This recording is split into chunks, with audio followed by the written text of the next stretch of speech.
अस्सलाम वालेकुम। क्या हाल चाल है आप सबके? आई होप आप सब खैरियत से होंगे and doing wonderfully fine. Apologies for some slight delays. Actually मेरा इंटरनेट कनेक्शन थोड़ा सा मसला कर रहा था, तो स्ट्रीम यार्ड में पहले लाइव जाने की कोशिश की है, but it was not responding much, so I just was trying to fix it. So अभी मुझे ये बता दें कि सबको वॉइस और वीडियो क्लियर आ रही है? मैं अटेंडेंस लिंक आप लोगों के साथ शेयर कर देता हूँ।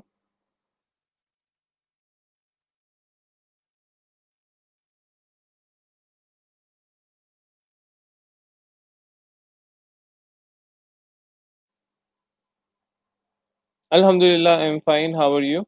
आप सब कैसे हैं? आप सबका वीकेंड किस तरह का गुजरा? आई होप प्रोडक्टिव गुजरा होगा, और आप लोगों ने जो है वीकेंड में ज़्यादा से ज़्यादा सैंपल्स बनाने की कोशिश की होगी, और आप लोगों ने क्या कहते हैं आप लोगों ने जो है प्रपोजल्स भी भेजे होंगे, बाय रिक्वेस्ट भी भेजे होंगे।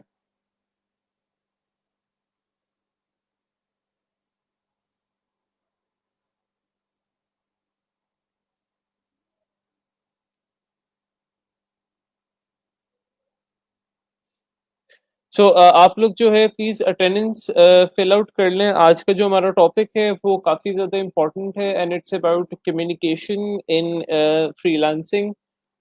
तो मैं आप लोगों को कम्युनिकेशन के फेजेस बताऊंगा कि कम्युनिकेशन फॉर एग्जांपल कितने फेजेस होती है। और उसके अलावा फाइवर, अपवर्क और जो डिफरेंट प्लेटफॉर्म्स हैं, इन पे डिफरेंट सॉर्ट्स ऑफ कम्युनिकेशन किस तरह हो सकती है, लेकिन होगा सेम ही, पैटर्न सेम ही होगा, लेकिन हो सकता है थोड़ी सी हम लोग अपनी जो कम्युनिकेशन लेवल्स हैं उनको थोड़ा सा डिफरेंशिएट कर लें। उसके अलावा हम इन डेप्थ देखेंगे कि कम्युनिकेशन कित यानी क्या क्या सिचुएशंस हो सकती हैं बेसिकली कम्युनिकेशन की, कि फॉर एग्जांपल कि बायर अगर हमसे सैंपल मांग रहे हैं तो हम उसको क्या जवाब दें। बायर अगर हमसे ये चीज़ डिमांड कर रहे हैं तो हम उसे क्या जवाब दें। एक्स वाई जी, तो वो सारी चीज़ें हम देखते हैं यहाँ पर।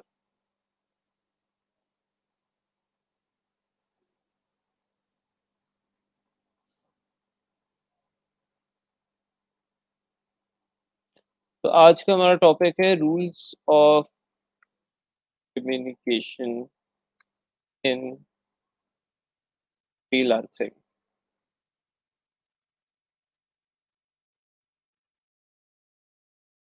अच्छा, अगर मैं वैसे कम्युनिकेशन इन फ्रीलांसिंग की बात करूं तो कम्युनिकेशन एक कम्युनिकेशन क्या होती है?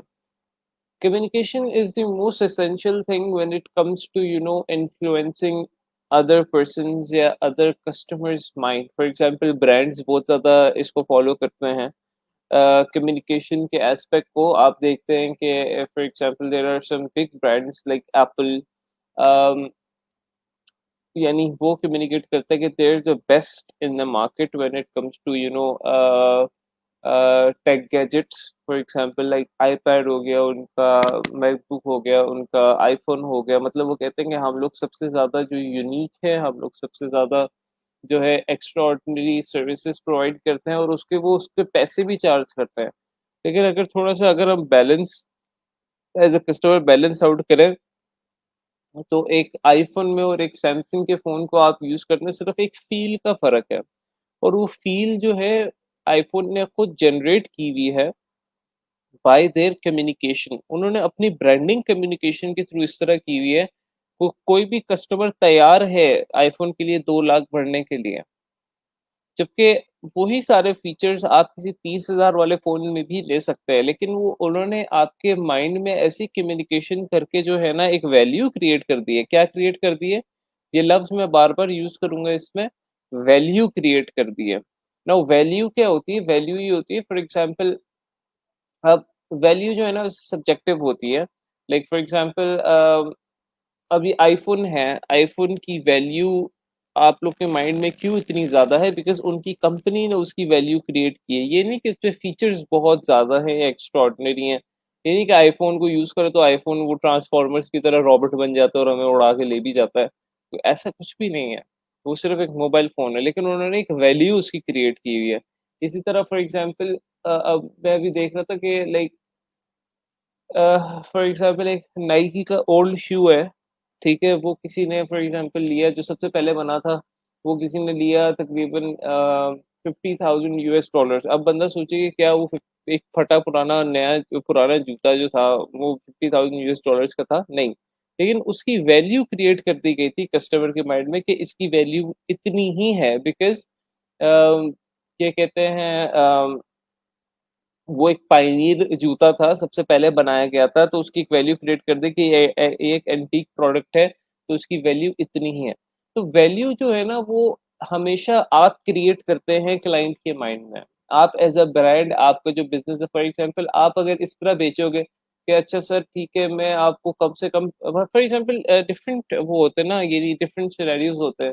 फॉर एग्जाम्पल वैल्यू आप क्रिएट कर रहे हैं, 2-3 किस्म की वैल्यूज आप क्रिएट कर सकते हैं। या तो आप ये कह सकते हैं कि मैं आपको कम प्राइसेस में ज़्यादा काम करके दूँगा, या आप ये कह सकते हैं कि फॉर एग्जाम्पल मैं आपको जितनी प्राइस होगी उतना ही काम करके दूँगा, या आप ये कह सकते हैं कि मैं आपको ज़्यादा चार्ज करूँ लेकिन मैं आपको क्वालिटी काम करके दूँगा। लेकिन ये वैल्यू स्टेटमेंट्स जो मैंने आप लोगों को बताया, ये आप अपने फ्रीलांसिंग करियर के डिफरेंट फेजेस में यूज़ करेंगे। इसमें आपके पास चॉइस नहीं है कोई कि फॉर एग्जाम्पल अभी से आप हायर प्राइसेस चार्ज करने लग जाएँ, ठीक है? ये आप जो है फ्रीलांसिंग के डिफरेंट कैरियर्स जो हैं उसमें इस स्ट्रैटेजी को इस्तेमाल करेंगे। सो हम देखते हैं रूल्स ऑफ कम्युनिकेशन। सबसे पहले हम फेजेस ऑफ कम्युनिकेशन देखते हैं कि हमारे पास फेजेस ऑफ कम्युनिकेशन कौन-कौन से हैं। आई होप सबको आवाज़ आ रही हो और सबने अटेंडेंस लगा ली हो। Attendance done. Okay, that is great.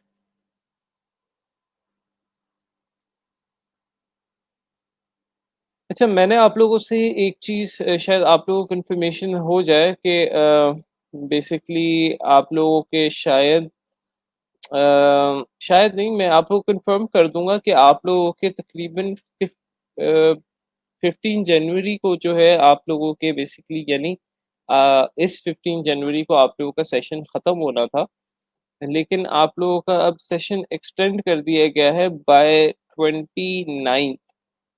ठीक है, आज 37th लेक्चर है, लेकिन आप लोगों का सेशन एक्सटेंड कर दिया गया है फॉर 2 more वीक्स। तो इसमें ये है कि हम लोग के पास ज़्यादा थोड़ा सा एक्सटेंडेड टाइम होगा, और एक्सटेंडेड टाइम से मतलब ये है कि for example we can learn maybe more skills, या we can practise more freelancing because उसके लिए हम लोग ने आखिरी कुछ वीक्स थे, और फोटोशॉप भी हमारे पास रह गया था।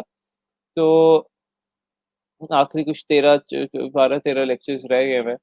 तो फॉर एग्जांपल हम लोग जो है ज़्यादा चीज़ें एक्सप्लोर कर सकेंगे।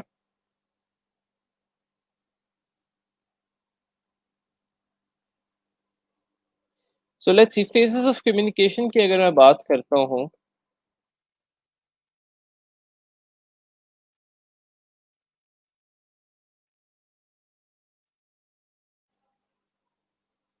ठीक है? तो सबसे पहला फेज है प्री ऑर्डर कम्युनिकेशन।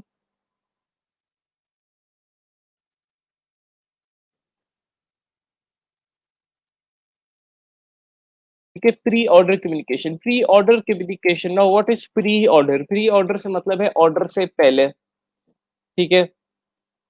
फिर आ जाती है आप लोगों के पास ड्यूरिंग ऑर्डर कम्युनिकेशन, फिर है पोस्ट ऑर्डर कम्युनिकेशन, ठीक है? ड्यूरिंग ऑर्डर कम्युनिकेशन से क्या मुराद है? मतलब कि आपकी जब फॉर एग्जांपल ऑर्डर आपको मिल गया है, तो फिर आप लोग की कम्युनिकेशन लेवल किस तरह का होना चाहिए?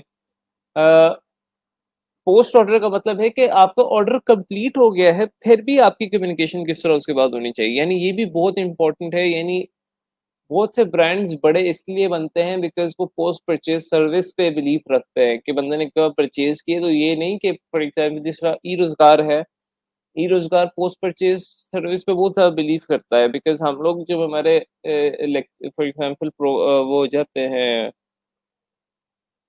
बैच एंड हो जाता है तो हम स्टूडेंट्स को ऐसे तनहा नहीं छोड़ देते, बिल्कुल भी मेंटरशिप नहीं है। स्टूडेंट्स जब भी रीच करते हैं वो उनकी हेल्प करने की कोशिश करते हैं। तो ये चीज़ें इसको हम कहेंगे पोस्ट यानी परचेज या पोस्ट ऑर्डर कम्युनिकेशन।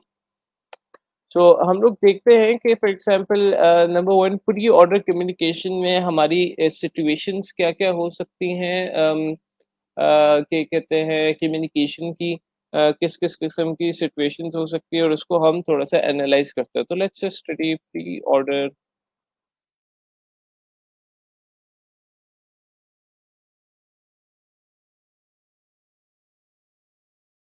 कम्युनिकेशन, ठीक है? तो इसमें हम लोग सबसे पहले देखते हैं सिचुएशंस कि क्या-क्या सिचुएशंस हो सकती हैं इसमें, ठीक है? अ,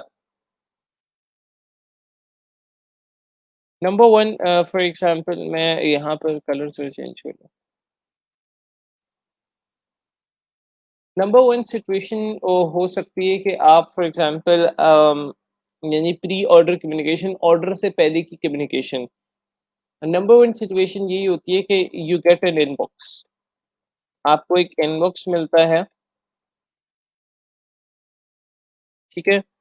और अब आपने उसका रिप्लाई करना है, ठीक है? आपको एक इनबॉक्स मिलता है यानी मैसेज आता है बायर का, आपने आप आपके बायर ने या तो फॉर एग्जांपल आपकी गिग देखी है और आपको मैसेज कर दिया है, ठीक है? But before we study you get an inbox, तो प्री ऑर्डर कम्युनिकेशन में सिचुएशंस क्या होती है? सबसे पहले कम्युनिकेशन का आपका वे होता है योर गिग डिस्क्रिप्शन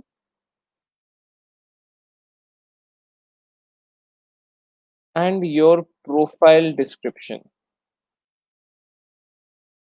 ठीक है, सबसे पहले जो सिचुएशन आती है प्री ऑर्डर कम्युनिकेशन में वो आती है आपकी गिग डिस्क्रिप्शन या आपकी profile description. Now what is this? For example जब मैं किसी की फॉर एग्जांपल मैं एज अ कस्टमर आपकी किसी गिग पे गया हूँ, मैं आपकी गिग देख रहा हूँ तो मुझे उससे कम्युनिकेशन मिल रही है ना, मुझे उससे पता लग रहा है कि इस गिग में क्या चीज़ ऑफर की जाएगी, क्या चीज़ ऑफर नहीं की जाएगी। तो ये अभी मैंने ऑर्डर से पहले की मुझे कम्युनिकेशन मिल रही है।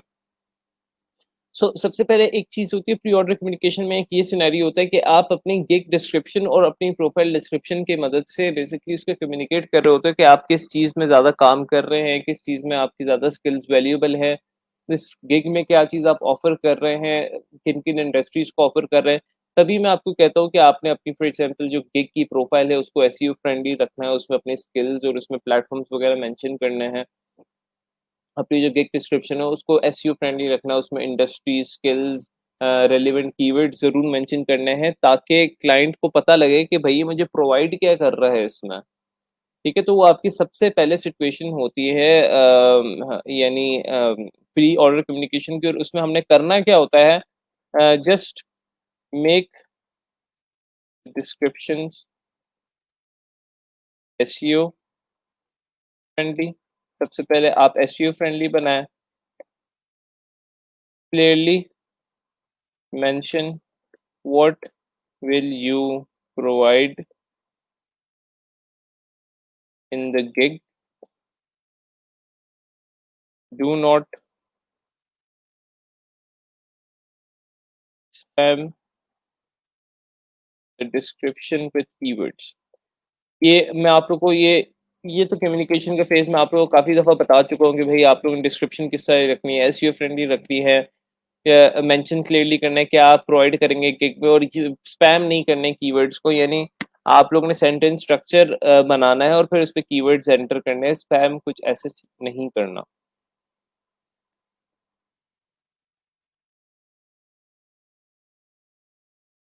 ठीक है? So, ये आपकी पहली एक सिचुएशन हो गई कि your gig description and your profile description. Okay,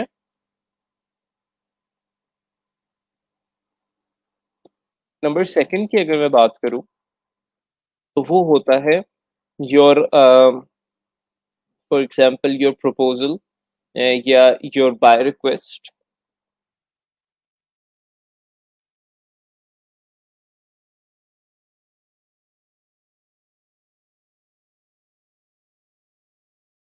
कि अब इसमें किस चीज़ों का हम लोग ने ध्यान रखना होता है, यानी जब आप कोई प्रपोज़ल भेज रहे हैं या कोई बाय रिक्वेस्ट भेज रहे हैं, तो इसमें मैं वही प्रपोज़ल वाली ही बातें थोड़ी दोहराऊँगा कि वो भी क्योंकि इन द एक फॉर्म ऑफ कम्युनिकेशन ही है ना कि आपने फॉर एग्ज़ाम्पल किस तरह प्रॉब्लम सॉल्यूशन और बेनिफिट को मद्देनज़र रखते हुए बेसिकली प्रपोज़ल भेजना होता है। तो सबसे पहले जब भी हम प्रपोज़ल भेजेंगे तो identify the clients problem, suggest a solution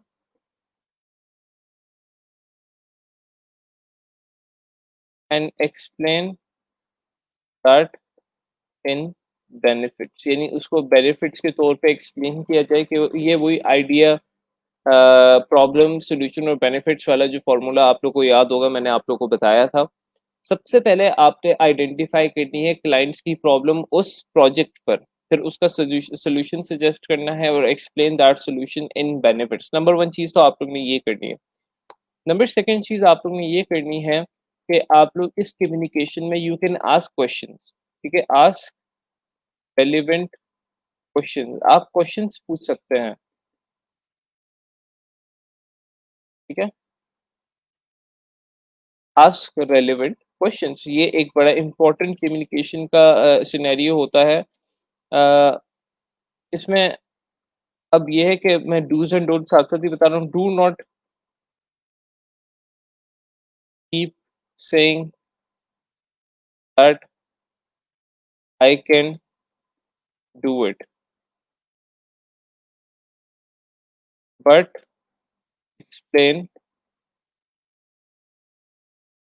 how can you do it,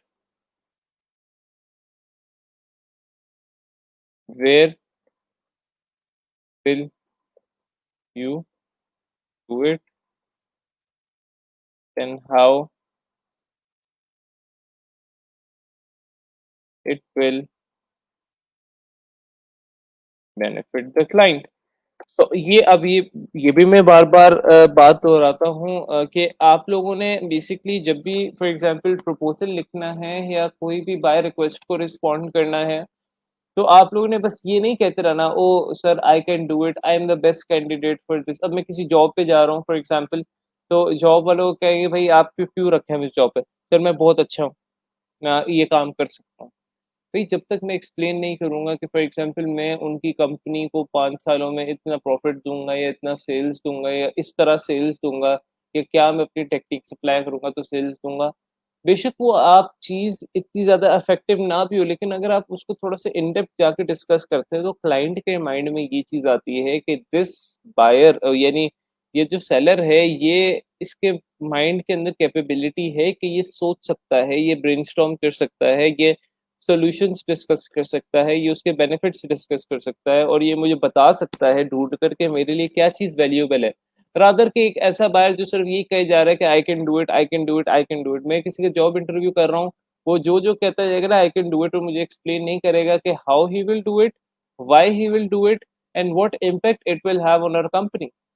मेरे प्रोजेक्ट पे उसका क्या इम्पैक्ट पड़ेगा, आप किस तरह काम करोगे, मतलब मुझे ये नहीं चाहिए कि हाउ आप बस करोगे। आई वॉन्ट टू नो कि how will you do it, what will you do it, और उसका इम्पैक्ट क्या पड़ेगा मेरी कंपनी पे, उसका इम्पैक्ट मेरे प्रोजेक्ट पे क्या पड़ेगा। So this is something which ये क्वेश्चन आप लोगों ने जब भी फॉर एग्जांपल प्रपोजल या बाय रिक्वेस्ट आप भेज रहे हैं गाइस, तो आप लोग अपने आप से ये सवाल पूछे कि क्या आप लोग इन चीजों का आंसर कर रहे हैं कि how can you do it, where and why will you do it and how will it benefit the client। आप ये क्या इन क्वेश्चंस को आंसर कर रहे हैं जब आपने एक प्रपोजल लिखा है, जब आपने बाय रिक्वेस्ट लिखी है, तो are you answering these questions, you need to ask yourself. तो ये एक कम्युनिकेशन का सबसे बड़ा एक गैप आ जाता है when you are sending a proposal, when you are sending. अब जिन्होंने मेरी प्रपोजल की समझ नहीं आ रही, तो वो मेरा प्रपोजल का जो है वो डॉक्यूमेंट देख सकते हैं, मैंने शेयर किया हुआ, उस पर सारी डिटेल्स मेंशन है कि प्रपोजल हमने किस तरह लिखना है। ये मैं एक कम्युनिकेशन का फेज डिस्कस कर रहा हूँ कि जब ऑर्डर से पहले, क्योंकि हम प्रपोजल लिखते हैं ऑर्डर लेने से पहले ना, आप प्रोजेक्ट पढ़ते हो तो प्रपोजल लिखते हो या बाय रिक्वेस्ट भेजते हो, तो मैं उससे पहले की जो है कम्युनिकेशन की सिचुएशन सारी डिस्कस कर रहा हूँ। सो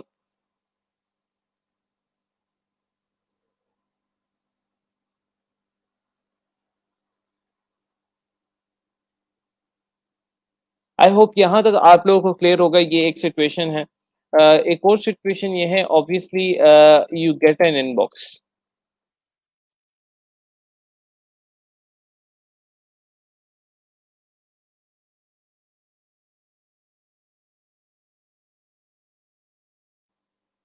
ठीक है, आपको इनबॉक्स मिलता है। अब इनबॉक्स में फॉर एग्जांपल कितने किस्म के इनबॉक्स आ सकते हैं, हम उसको देखते हैं। यानी कितने किस्म के मैसेजेस आ सकते हैं, हम उनको देखते हैं। और उनका हमने रिप्लाई किस तरह करना है, हम उस चीज़ को हम आइडेंटिफाई करते हैं। सो सबसे पहले फॉर एग्जांपल मैं लिखता हूँ यहाँ पे situation number one. For example पहली सिचुएशन क्या हो सकती है? सिचुएशन नंबर वन क्या हो सकती है? फॉर एग्जांपल एक बायर ने हमें मैसेज किया है, एक ऐसा बायर है कि उसने हमें मैसेज किया है कि हाय, यानी आई need a logo, can you help me? उसने हमें ये एक मैसेज किया है। अब यहाँ पर एक चीज़ हमें आइडिया हो गई कि उसको एक लोगो चाहिए और ऑब्वियसली उसको हमारी हेल्प चाहिए। लेकिन अब फॉर एग्जांपल हमें ये नहीं पता कि उसको लोगो किस चीज़ का चाहिए, कौन-सी इंडस्ट्री का चाहिए, कौन से स्टाइल का चाहिए, कौन-सी टारगेट ऑडियंस है उसकी, उसको इसपे फ़ॉन्ट्स वगैरह क्या चाहिए, उसको इसपे कलर स्कीम्स वगैरह क्या चाहिए, उसको क्या किस प्लेटफ़ॉर्म्स के लिए चाहिए, क्या सोशल मीडिया के लिए है सिर्फ़, या फॉर एग्ज़ाम्पल उसे स्टेशनरी पे भी ऐड करना है, किस काफ़ी सवाल हो सकते हैं ना। तो अब यहाँ पर फॉर एग्ज़ाम्पल मैं एक गलत जवाब लिखूँगा और मैं एक सही जवाब लिखूँगा। फॉर एग्ज़ाम्पल गलत जवाब को मैं कलर दे दूँगा,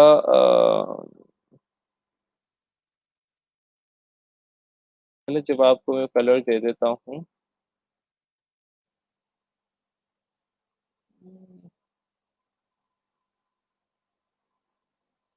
ये पर्पल से दे देता हूँ।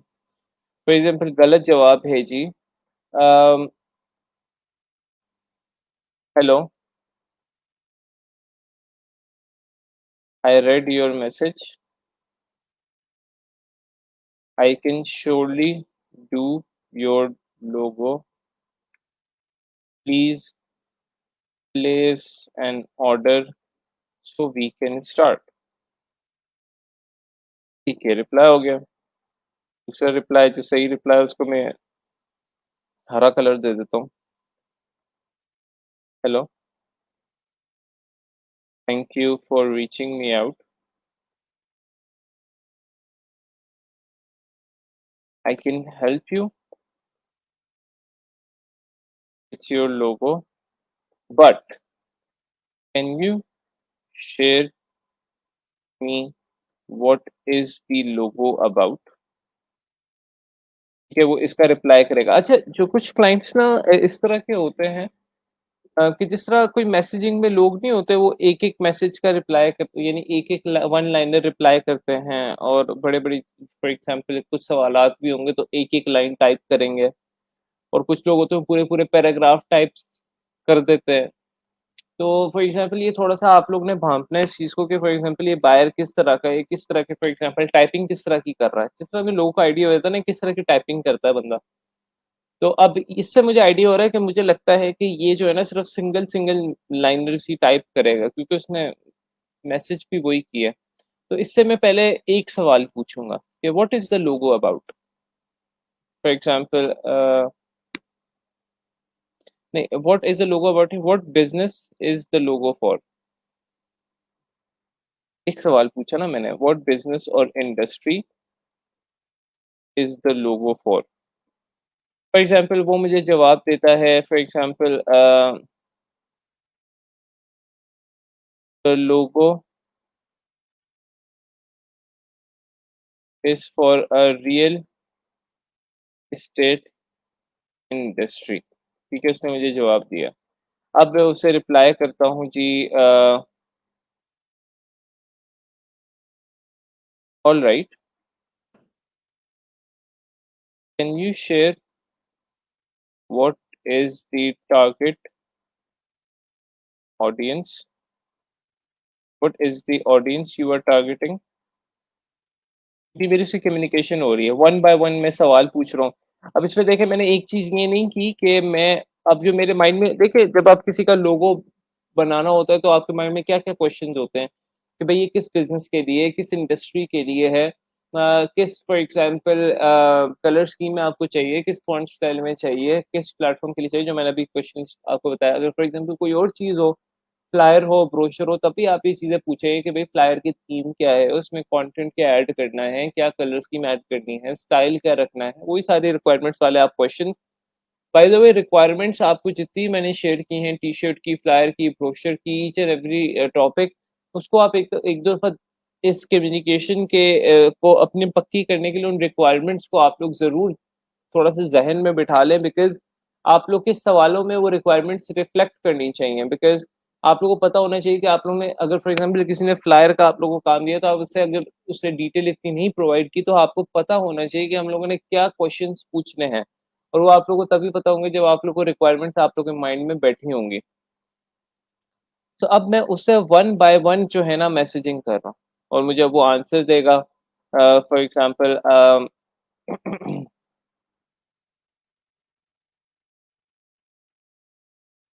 the logo, the audience is, for example, young youth who owns startups. अब मैं उससे वन बाय वन सवाल पूछता जाऊँगा कि alright, what type of colour scheme and font you'd like in your logo? ठीक है, तो मैं उससे वन बाय वन सवाल करूँगा। अब गलती क्या होती है यहाँ पर, गलती ये होती है for example I need a logo और मैं यहाँ पर उसी से सारे पूछ लेता सारे सवाल, but can you tell me के what is the target audience, पूरी जहाँ के सवाल उससे सारे यहीं पे पूछ लिए कि what colour schemes do you like. ठीक है, ये रॉन्ग होता, this would have been wrong. You trying to understand me, this would have been wrong. इसको मैं कलर दे देता हूँ वही पर्पल का, कि ये गलत हो जाता, ये चीज़ गलत हो जाती। यानी कहने का मकसद ये है कि आप लोगों ने जब कोई बंदा आप लोग से एक-एक करके बात कर रहा है, तो आप उससे फॉर एग्ज़ाम्पल एक ही दम इतने ज़्यादा सवाल जब पूछ लेते हो, तो कहते हैं भई आप मेरा क्या इंटरव्यू ले रहे हो? तो ये चीज़ बड़ी इम्पोर्टेंट होती है। सो आई थिंक इट्स बेटर कि आप उसे एक-एक करके इन्फॉर्मेशन टुकड़ों में लें। Number 2 basically for example communication का, प्री ऑर्डर कम्युनिकेशन का ये ऑब्वियसली रूल होता है कि जब आप उससे इनबॉक्स पे बात कर रहे हों, जब आप उससे प्रपोज़ल में बात कर रहे हों, तो बजट हमेशा एंड पे डिस्कस किया करें। ठीक है? बजट हमेशा आप लोग एंड पे डिस्कस करेंगे। फॉर एग्ज़ाम्पल ये सवालात पूछने के बाद सारी चीज़ें क्लियर हो गई, आपने ये बता दिया उसे कि फॉर एग्ज़ाम्पल कि भई अच्छा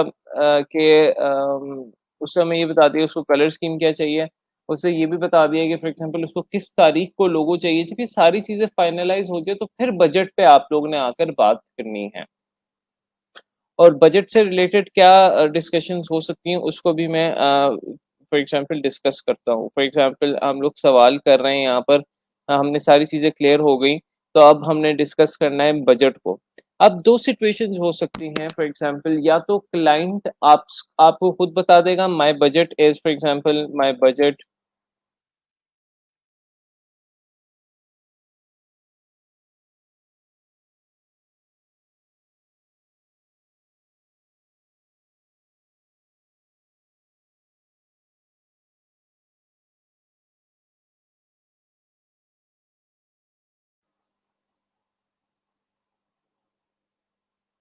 you could not find the proposal file, जो गूगल ड्राइव का लिंक है उसमें सारी फाइल्स अवेलेबल है।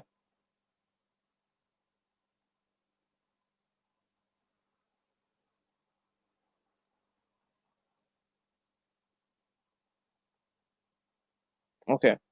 सो उसने हमें यहाँ पर बता दिया कि उसका बजट जो है वो $20 है। अब सेकंड सिचुएशन हम देखते हैं। यहाँ पे मैं ऊपर लिख देता हूँ situations for discussing budgets order में, ठीक है। क्या सिचुएशंस हो सकती हैं? सबसे पहले buyer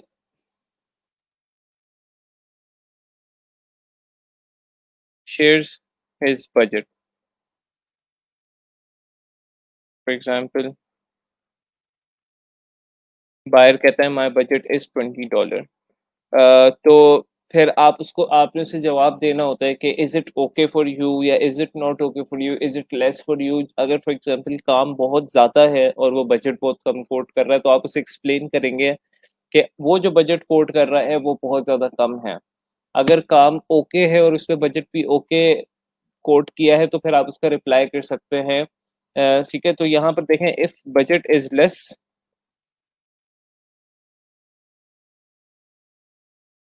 then explain why the budget is less,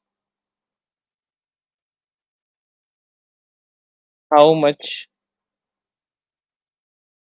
those services would cost and why। आप डिटेल में एक्सप्लेन करें क्यों उसका बजट कम है, कितनी ये सर्विसेज कॉस्ट करती हैं। आप उसको रेफरेंस दे सकते हैं, भैया मार्केट में जाकर पता कर लें, और क्यों ये इतनी कॉस्ट करती हैं। ठीक है, तो ये चीजें आप लोगों ने डिस्कस करनी है अगर बजट लेस होगा। If the budget is on point, just agree to it. If the budget exceeds, then feel lucky and agree to it. ठीक है, तब आप ऑब्वियसली ये तो नहीं कहेंगे ना कि भाई आप बहुत ज्यादा पैसे दे रहे हैं, तो आप just consider yourself as a lucky day, कि आप लोग का लकी डे है कि भाई आप लोग को कोई बायर इस तरह का मिल रहा है जो आप लोगों को आपकी यानी स्किल्स की कीमत से ज्यादा प्राइस दे रहा है, तो जस्ट एग्री टू इट। सो ये कुछ सिचुएशंस हो सकती हैं प्री ऑर्डर कम्युनिकेशन में। क्लाइंट या तो आपको बजट फॉर एग्जांपल यहाँ पर अब यहाँ पर क्लाइंट ने आपको बजट शेयर किया है। अब एक और सिचुएशन हो सकती है ये वाली,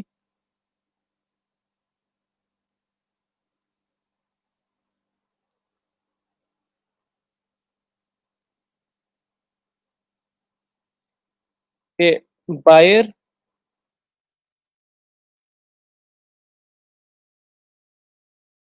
does not mention the budget. Buyer mention ही नहीं कर रहा बजट को। एक ये भी सिचुएशन हो सकती है ना कि बायर मेंशन ही नहीं कर रहा बजट को, तो फिर हम क्या कर सकते हैं? तो फॉर एग्जांपल फिर हम क्या करेंगे, either we quote the budget ourselves,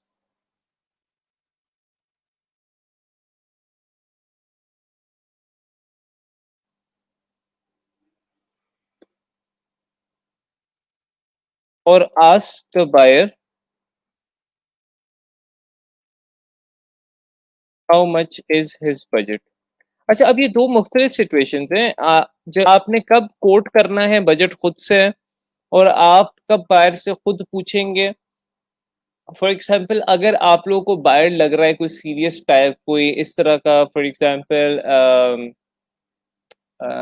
लग रहा है कि थोड़ा सा ये वो होगा, स्टिंगी होगा, यानी पैसे इतने ज्यादा नहीं निकालेगा, तो आप लोग उससे पहले उसका बजट पूछ लें कि for example what is the budget that you are expecting for this order. तो आपको कहेगा कि मेरा भाई $5 बजट है, $10 बजट है, तो फिर आप उसे एक्सप्लेन करेंगे कि क्या ये बजट ठीक है कि नहीं, number one.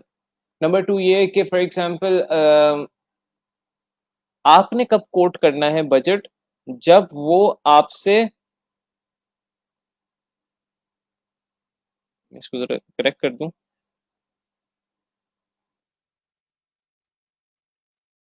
we quote the budget ourselves when buyer asks it।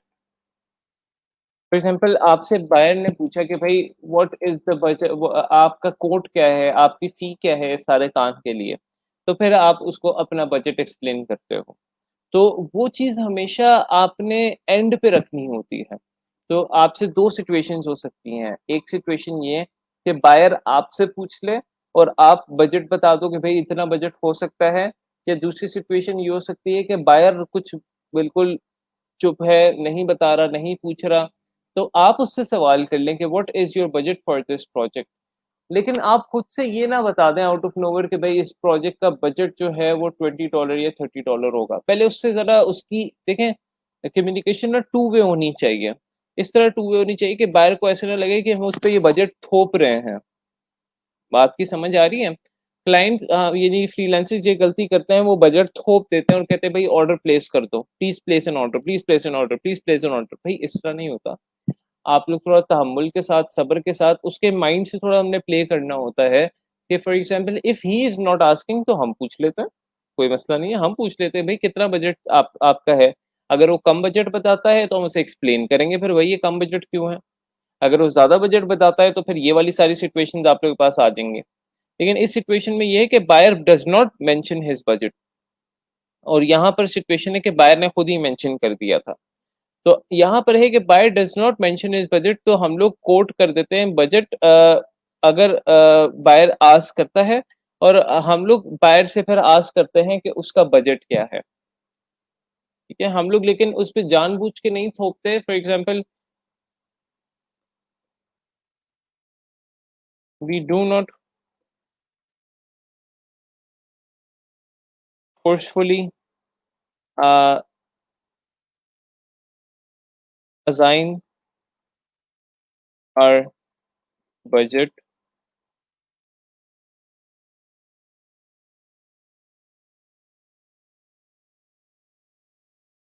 To the buyer, ठीक है? हम लोग असाइन नहीं करते फोर्सफुली, हम लोग खुद से नहीं बताते। तो ये कुछ सिचुएशंस हैं गाइस, प्री ऑर्डर सिचुएशंस। और ये एक सिचुएशन नंबर 1 अभी मैंने डिस्कस की है कि आपको जब इनबॉक्स मिलता है, और ये मैंने सिचुएशन डिस्कस किए, बजट्स की, ये हर जगह फिट हो जाएंगी। लेकिन ये वाली सिचुएशन जो अभी आपको इनबॉक्स आता है, इसमें हमने सिचुएशन नंबर 1 डिस्कस की, इसकी कुछ और भी सिचुएशन है, मैं आपको बताना चाह रहा हूँ इस बारे में। आई होप यहाँ तक आप लोगों को क्लियर हो गया होगा।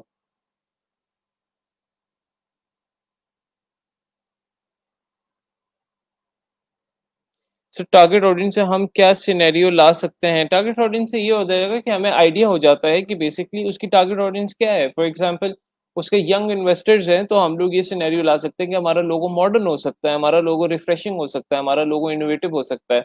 अगर उसके बाबे बुड्ढों की टारगेट ऑडियंस है, तो हम थोड़ा सा लोगो जरा डल सा बनाएंगे, फॉर्मल सा बनाएंगे। समझ आई?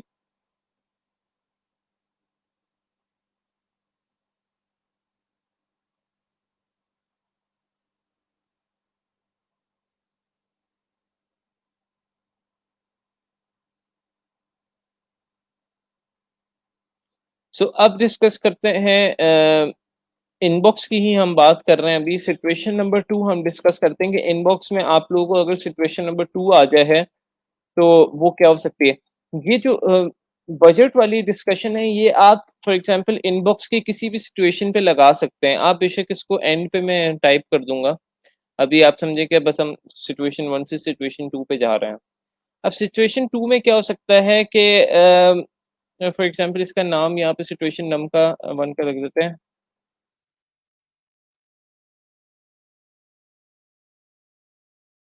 One liner message.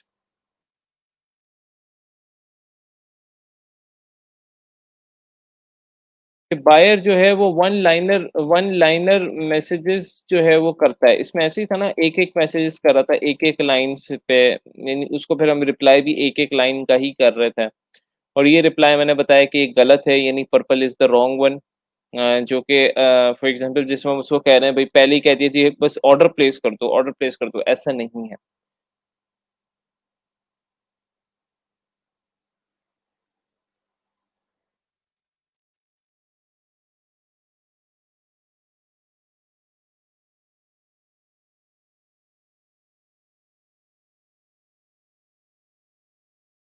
Detailed paragraph message, situation 2 है कि आपको डिटेल्ड पैराग्राफ मैसेजेस मिल रहे हैं कि भाई आपने क्या करना है क्या नहीं। अब फॉर एग्जांपल यहाँ पर एक बंदा है, उसने लिखा है कि For example, hi there, I need a logo for a real estate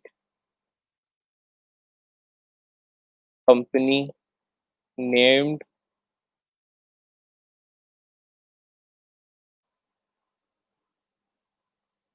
Startland. ठीक है, यानी वो स्टार्टअप्स को प्रेफर कर रहा है कि वो अपने लैंड्स खरीदें। ठीक है, स्टार्टलैंड के नाम से है रियल एस्टेट कंपनी। और टारगेट सारे सवालों का वो यहाँ पे ना डिस्क्रिप्शन शेयर कर रहा है अपनी सारी डिटेल में। आर टारगेट ऑडियंस इज, ठीक है, यंग इन्वेस्टर्स और startups owners who have somewhat limited budgets when it comes to real estate. The logo style we'd like would be minimalistic. The colors can be orange and navy blue palettes with fonts only use simple sans serif. बड़ी detail में उसने हमें message किया है। अब इसमें वो हमसे पूछ भी रहा है, कैन यू ऑल्सो, ये भी बता रहा है, I need our logo to be printed on t-shirts, stationery designs,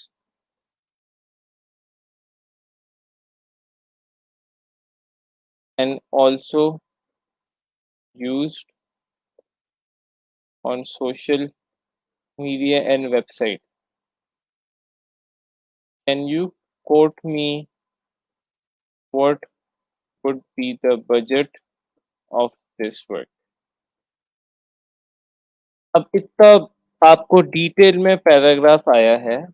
ठीक है, उसने आपके काम की अप्रिसिएशन की, आपको कहा कि मुझे लोगो चाहिए, मेरी टारगेट ऑडियंस क्या है, मेरी टारगेट ऑडियंस की क्या लिमिटेशंस हैं, लोगो मुझे किस स्टाइल का चाहिए, किस कलर स्कीम में चाहिए, फॉन्ट्स किस तरह के चाहिए, लोगो कहाँ कहाँ प्रिंट मैंने कराना है, उसका बजट भी मैंने पूछ लिया। ईच एंड एवरीथिंग उसने मुझे अपनी यहाँ पर बता दी, ब्रांड नेम भी बता दिया।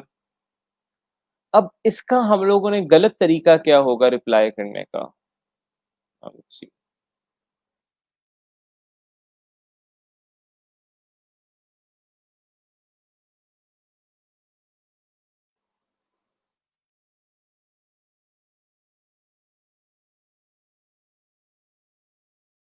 ये आप रिप्लाई कर रहे हैं,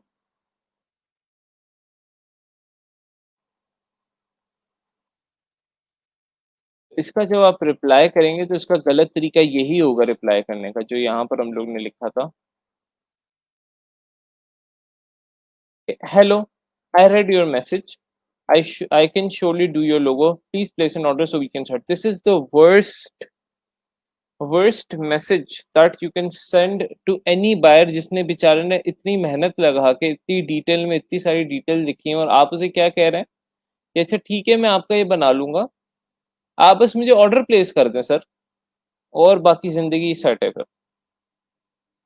तो वो कहेगा भाई मैं इस तरह के बायर को तो कभी भी ना हायर करूं, जो कि इतना सेल्फ सेंटर्ड हो कि उसको यही नहीं परवाह, यही नहीं उसको समझ आई कि मैं क्या मांग रहा हूँ, बस वो कह रहा है कि मैं कर लूंगा। तो इसको तो वो फौरन से नो कर देगा। एक रॉन्ग रिप्लाई और क्या हो सकता है इसमें? फॉर एग्जाम्पल आप इसी तरह कहते हैं कि hello, I can do this work. अब आप क्या करना, आपने बेसिकली क्या करना है, आपने वन बाय वन जो उसके सवाल पूछे गए हैं उसी उसी इस सीक्वेंस में आपने उसके जवाबात देने हैं। लेकिन आप क्या कर रहे हैं, अब उसका लास्ट क्वेश्चन क्या है, बजट का, आपने ये पहले आंसर कर दिया। The budget for this work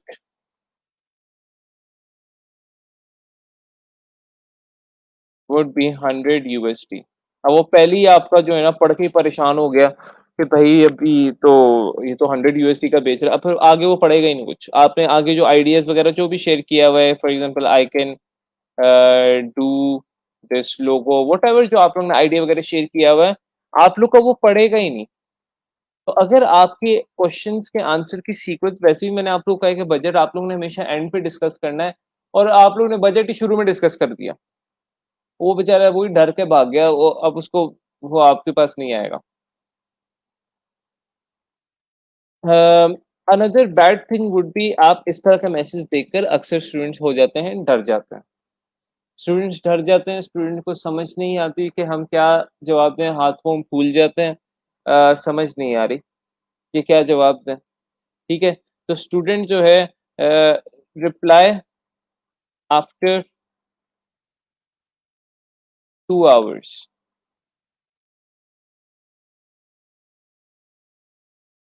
reply करते हैं मजे से लेट आफ्टर 2 आवर्स, और तब तक बायर जो है वो कहाँ का कहाँ पहुंच चुका होता है। ठीक है, वो गुजरा वाला होता है, वो कराची तक पहुंच जाता है वो। ठीक है, तो बायर कहाँ से कहाँ 2 घंटे में पहुंच जाता है। 2 घंटे में क्या क्या नहीं हो जाता उसको पता नहीं, बीच में कुछ 100 बायर्स मिल गए होंगे, सेलर्स मिल गए होंगे, और why would he bother to read your reply after 2 hours? So this is the mistake that is, these are few of the mistakes that we do. What should be the right method? Right method को हम discuss करते green से।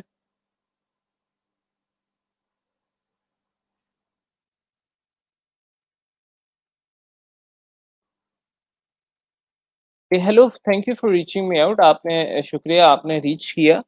और right method में मैं फिर उसके सारे सवालों का जवाब देना शुरू करूंगा। Yes, I can help you design a real estate logo based on the industry style and target audience that you have shared।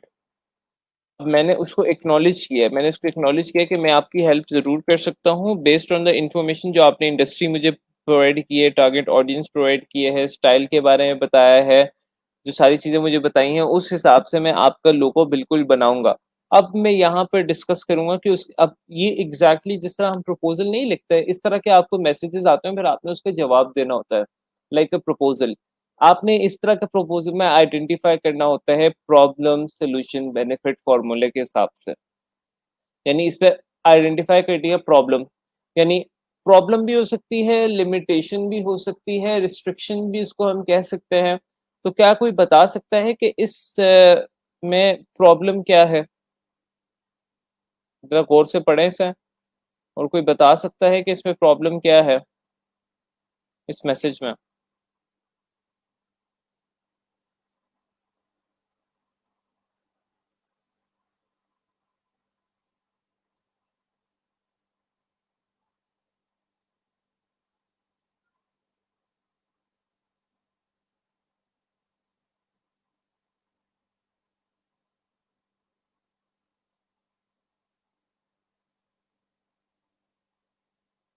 कोई बता सकता है प्लीज, इस मैसेज में जो हम लोग ने आप लोग के सामने रखा हुआ है मैंने, इसमें प्रॉब्लम क्या आ रही है?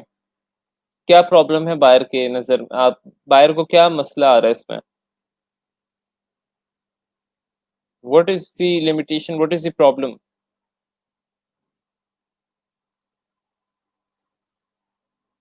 Can anybody point out?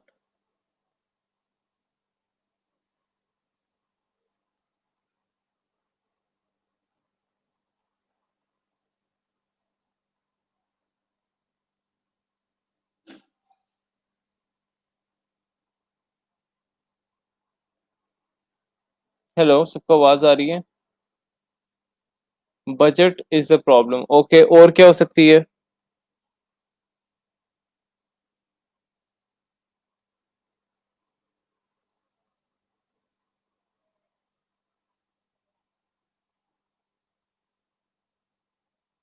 और क्या प्रॉब्लम हो सकती है गाइस?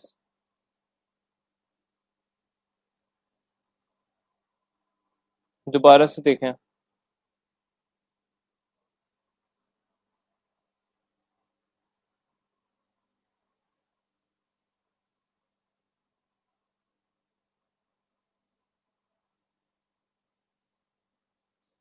सबसे पहले प्रॉब्लम इसकी पता है क्या है? इसकी सबसे बड़ी प्रॉब्लम या लिमिटेशन ये है कि इसका लोगो ऐसा होना चाहिए जो कि उसकी टारगेट ऑडियंस पे फिट होता हो। उसकी टारगेट ऑडियंस है यंग इन्वेस्टर्स या स्टार्टअप ओनर्स। तो अब फॉर एग्जांपल हमने ये प्रॉब्लम आइडेंटिफाई कर ली, अब इसका सोल्यूशन क्या है? ये लिमिटेड बजट्स, ये उनकी बात कर रहा है, अपनी बात नहीं कर रहा है। यानी यंग इन्वेस्टर्स जो होते हैं, फॉर एग्जांपल हम 26 27 है, हमारे पास कितनी रास होगी? इतनी ज्यादा तो नहीं होगी ना जितनी 40 वाले के पास होगी। तो उनकी बात कर रहा है। तो वो कह रहे हैं कि मैं लिमिटेड बजट्स वाले लोगों को टारगेट करना चाह रहा हूँ। मैं उनको चीप प्रॉपर्टीज उनके ऑफिस के लिए या उनके रहने के लिए फॉर एग्जांपल उनको मैं ऑफर करना चाह रहा हूँ। ये इस तरह का बेसिकली ये मेरी रियल एस्टेट कंपनी है। तो फॉर एग्जांपल ये उसकी बेसिकली प्रॉब्लम है। ये उसकी प्रॉब्लम है, दिस इज द प्रॉब्लम। अब इसका सोल्यूशन हमने हमने प्रॉब्लम आइडेंटिफाई करनी है और उसका सोल्यूशन यहाँ पर डिफाइन करना है। फॉर एग्जांपल अब प्रॉब्लम क्या है कि उसको ऐसा लोगो चाहिए जो कि यंग इन्वेस्टर्स के रिफ्लेक्ट करता हो। तो हम कहेंगे the logo can be of a house and rocket in a minimalist negative space style as it would reflect startup as the rocket would। ये मैं एग्जांपल दे रहा हूँ, उससे बेहतर भी और आइडिया हो सकता है। It would reflect the startup culture। यानी स्टार्टअप्स के होते हैं ना कि ऊपर जाना है, ग्रोथ करना है, तो उसको रॉकेट को अक्सर कहते हैं इनोवेशन स्टार्टअप्स, इससे तशबीह दी जाती है। तो मैं कह रहा हूँ कि रॉकेट रिफ्लेक्ट करेगा स्टार्टअप कल्चर को and house would reflect real estate. This logo can help your audience relate with it। अब यहाँ पर मैंने उसके सवालों के हिसाब से जो उसकी प्रॉब्लम है, मैंने उसको आइडेंटिफाई किया और मैंने उस प्रॉब्लम को आइडेंटिफाई करने के बाद उसका सोल्यूशन प्रोवाइड किया। For example the logo can be, यहाँ से हम लोग ने प्रॉब्लम को एक्सप्लेन करना शुरू किया। The logo can be of a house and a rocket in a minimalist negative space style. ठीक है। एज द रॉकेट, हम कह रहे हैं कि रॉकेट जो है वो रिफ्लेक्ट करेगा द स्टार्टअप कल्चर, वो रिफ्लेक्ट करेगा द स्टार्टअप कल्चर को। और हाउस जो है वो रिफ्लेक्ट करेगा रियल एस्टेट को। हमने उसे सोल्यूशन भी बताया। अब उस सोल्यूशन का मैंने बेनिफिट क्या बताया कि it this logo can help relate with it. कि इस तरह का लोगो आपकी ऑडियंस अच्छी तरीके से रिलेट कर सकती है। मैंने उसका यहाँ पर बेनिफिट भी बता दिया। तो आपको आइडिया हो रहा है कि बेसिकली किस तरह आप लोगों ने, जब भी आप लोगों को इस तरह लंबा चौड़ा मैसेज आना है, उसका आप लोगों ने प्रॉब्लम आइडेंटिफाई करके उसका सोल्यूशन डिराइव करना है और उसका सोल्यूशन डिराइव करने के बाद आप लोग फॉर एग्जांपल उसको एक छोटा सा बेनिफिट एक्सप्लेन कर देंगे। अब आप सोच रहे होंगे सर हमारे पास इतना टाइम किधर होगा कि हम इतनी सारा काम करेंगे। अब उसका भी मैं आपको तरीका बताता हूँ। आगे चलते हैं। अब आगे उसके सवालात कौन कौन से हैं? The logo style beat like would be minimalist, ये हम आंसर कर चुके हैं। हम उसकी प्रॉब्लम का सोल्यूशन और बेनिफिट भी एक्सप्लेन कर चुके हैं। अब ये सवाल है उसके कुछ के कलर्स जो है वो ऑरेंज होने चाहिए। डिमांड जो उसकी रिक्वायरमेंट्स हैं, सैन सेरिफ फॉन्ट होना चाहिए और आई नीड द लोगो। और ये भी उसकी एक प्रॉब्लम है बाय द वे कि उसको लोगो ऐसा चाहिए जो सोशल मीडिया वेबसाइट पर यूज हो सके। तो अब उसकी मैं आंसर करता हूँ। हाँ, आंसर शुरू करता हूँ कि द लोगो, मैं उसको एश्योरेंस दे रहा हूँ कि the logo would be in the colour palettes that you mentioned, as I will use some famous sans serif fonts like कुछ sans serif fonts बहुत ज़्यादा फेमस हैं यानी मिनिमलिस्टिक लोगो से रिलेटेड, जिस तरह मॉन्स्टेरात है, पॉपिंस फॉन्ट है, प्रॉक्सिमा नोवा है। तो वो मैं लिख देता हूँ यहाँ पर, मैं कौन से यूज़ कर सकता हूँ। सब उसको ये भी आंसर हो गया कि मैं कलर पैलेट्स उसी के इस्तेमाल करूंगा जो वो चाह रहा है। मैं फॉन्ट्स भी वही स्टाइल के इस्तेमाल करूंगा जो कि उसने डिमांड किए हैं।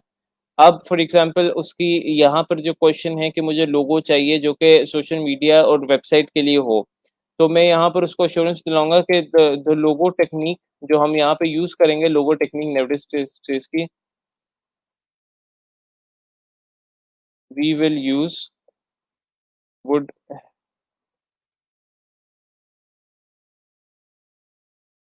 Make it look like an icon, so it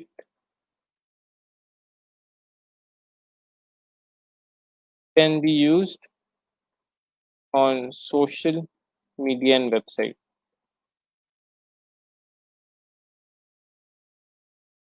और फिर उसका सवाल है can you quote me the budget. अब उसको आप बजट एक्सप्लेन करें। The budget for this work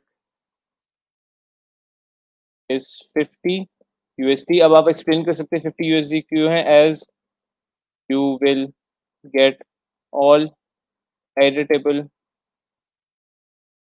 files with 3D mockup too, आपको 3D मॉकअप भी प्रोवाइड किए जाएंगे और एडिटेबल फाइल्स भी प्रोवाइड की जाएंगी। तो इस तरह के भाई मैसेज का आप लोगों ने इस तरह रिप्लाई करना है। अब जरा इसको मैं ब्रेक डाउन करता हूँ इस तरह के रिप्लाई को। अब आप परेशान हो कि भाई हमने इतनी अंग्रेजी लिखनी किस तरह है। आप लोगों के बेसिकली अब ये इतनी अंग्रेजी मैंने यहाँ पर लिखी है, मैंने सिर्फ जो है ना कुछ चीजें आइडेंटिफाई की। नंबर वन, मैंने उसके सवालों को अंडरस्टैंड किया। थोड़ा सा मैं आपने ना क्या करना है, 2-3 दफा पढ़ना है, 5 मिनट के टाइम के अंदर 2-3 दफा पढ़ना है और उसे रिप्लाई करने की कोशिश करनी है। अब आप सोच रहे होंगे कि सर हम इतना डिटेल रिप्लाई नहीं कर सकते, और मैं फॉर श्योर समझ रहा हूँ कि नहीं कर सकते। उसका हल मैं अभी बताता हूँ। लेकिन आप लोग ने एक्सरसाइज क्या करनी है, जब भी आप लोग को इस तरह का कोई मैसेज आए तो आप लोग ने ये करना है कि read this type of message 2 and 3 times। All right, 2 और 3 टाइम्स इसको पढ़ें। नंबर सेकंड इसमें यह कि इसके सवालों को ब्रेक डाउन करना। अगर उसमें सवाल हैं तो उनको ब्रेक डाउन करना। नंबर 2 आपने ये कर लिया। फर्स्ट आपने ये कर लिया, read the proposal 2 to 3 times, ये message 2 to 3 times। Number second आपने ये किया, ब्रेक डाउन द मैसेज, और उस पे क्वेश्चंस को आपने ब्रेक डाउन कर लिया। नंबर थर्ड आपने ये करना है कि इसमें जो प्रॉब्लम्स है ना उनको आपने आइडेंटिफाई कर लेना है कि इस प्रपोजल के अंदर प्रॉब्लम्स के, जिस तरह 2 प्रॉब्लम्स थी, एक ये और एक ये। These were the 2 problems in this proposals। आप लोगों ने उन प्रॉब्लम्स को आइडेंटिफाई कर लेना है और उन प्रॉब्लम्स के सॉल्यूशंस आप लोगों ने अपने जहन में हल्के फुल्के, ये मैं नहीं कह रहा कि भाई बहुत सारा बहुत ज्यादा डिटेल में सोल्यूशन आपने डिफाइन करने बैठ जाना, नहीं ऐसा नहीं है। आप एक हल्का, फॉर एग्जांपल मुझे कोई कहता है कि I need minimalist logo for example makeups, तो मैं उसको कह सकता हूँ कि मैं जल्दी से ना सर्च करूंगा यहाँ पर, कुछ भी आप सर्च कर सकते हैं। For example minimalist makeup logo, alright. तो मैं जल्दी से यहाँ से देखा, मैंने कोई एक जल्दी से आइडिया लिया, ये आइडिया लिया। तो मैंने उसे कह दिया कि अच्छा मैं तुम्हारे इस तरह लोगो बनाऊंगा कि वो एक फॉर एग्जांपल आईलैश होगा हैंड के अंदर, और उसका हम लाइन आर्ट स्टाइल में उसको बनाएंगे। That is it, this is the thing. आप बाद में आइडिया चेंज कर सकते हो, कोई ऐसा मसला नहीं है। बट द थिंग इज कि वो आप जो फॉर एग्जांपल आइडिया शेयर करना है आपने, या जो अपने स्टाइल शेयर करना है, वो जो वो कह रहा है कि फॉर एग्जांपल उसने आपको कहा है कि मुझे मिनिमलिस्ट स्टाइल में चाहिए, जल्दी से आप सर्च करें मिनिमलिस्ट मेकअप लोगो, आप 2-3 आइडियाज सामने ही अपने देखें और उसी आइडियाज को एक्सप्लेन कर देंगे मैं इस तरह काम कर सकता हूँ। तो आपका इतना टाइम भी नहीं लगेगा, आप किसी कॉपीड लोगों को देखकर आप उसका आइडिया डिस्कस कर सकते हैं, कोई ऐसा मसला नहीं है। या आप इसका और इसका आइडिया मिक्स करके डिस्कस करना है, ठीक है, कुछ इस तरह भी हो सकता है। लेकिन आहिस्ता-आहिस्ता वो आपकी जो है ना ग्रिप ज़रा बढ़ेगी, लेकिन फ़िलहाल के लिए आप लोग ये कर सकते हैं, just see some some images on the Google based on the description that they have provided, और उसका आइडिया आप एज अ सोल्यूशन और बेनिफिट करके उसका एक्सप्लेन कर दें। ठीक हो गया। तो ये तो हो गया कि अगर आपको प्रॉब्लम आइडेंटिटी, और बाकी आप आंसर करते जाएं वन बाय वन क्वेश्चन जो उसने आपके पूछे हुए हैं। अब इस पे ऑब्वियसली लगता है टाइम, इसमें लगता है टाइम, इसको प्रैक्टिस करने में, इस तरह जवाब देने में टाइम लगता है। तो आप क्या कर सकते हैं, what are the suggestions to reply to such type of.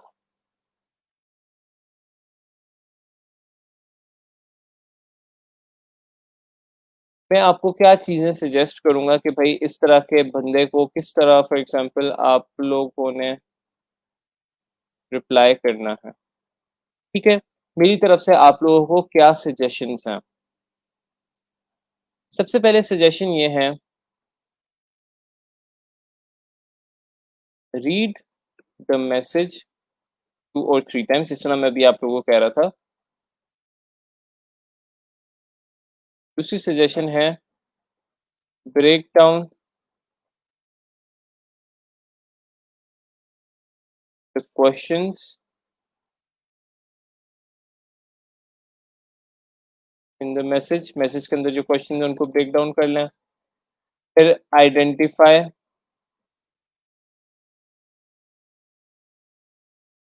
Problem,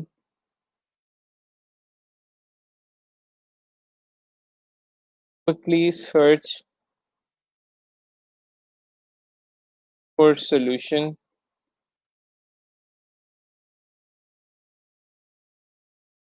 on Google and explain one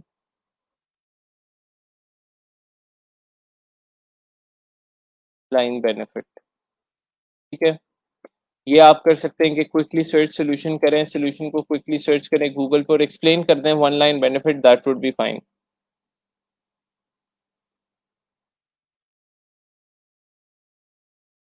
answer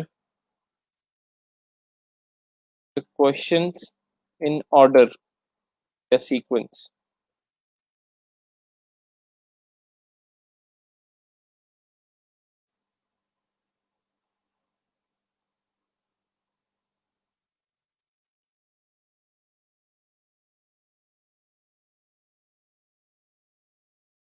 if you cannot reply this detailed message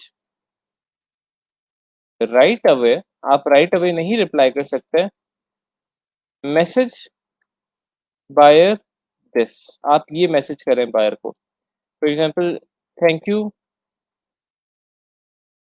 for reaching me out. ठीक है, I have read your description of project Startland in detail.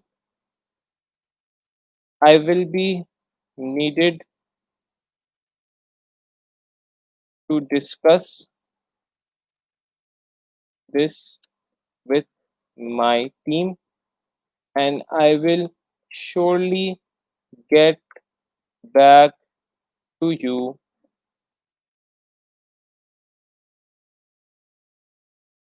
in 30 minutes।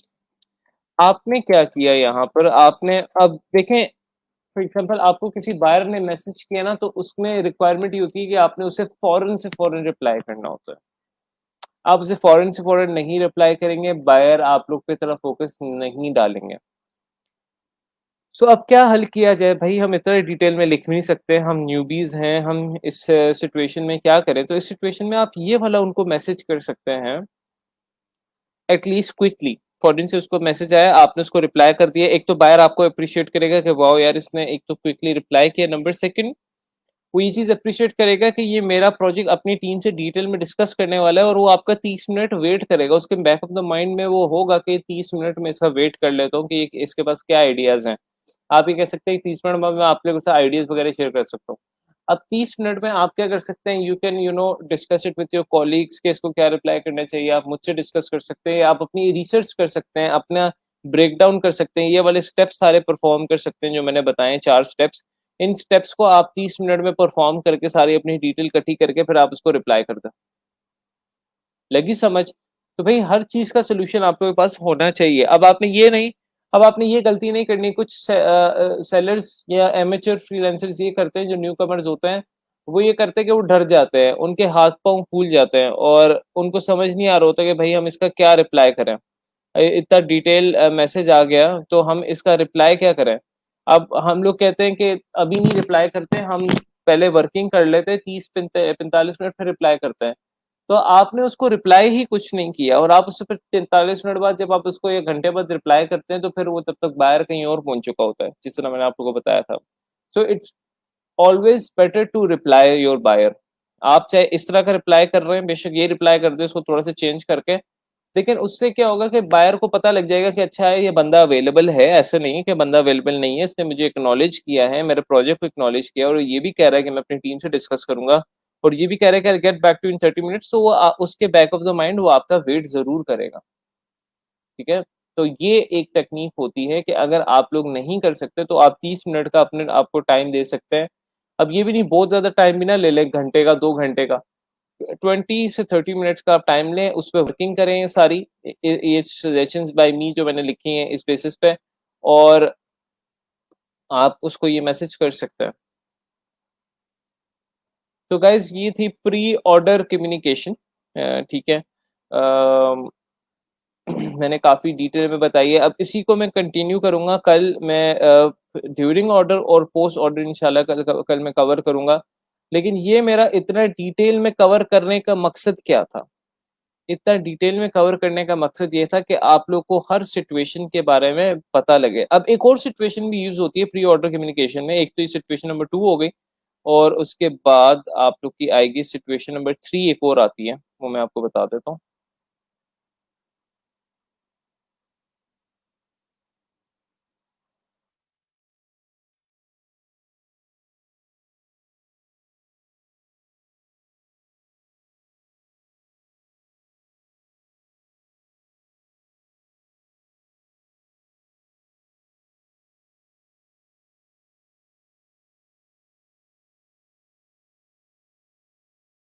अब यही सारी, for example यही सारा उसने question पूछा हुआ है और एक सिचुएशन है कि बायर आपसे सैंपल मांग ले।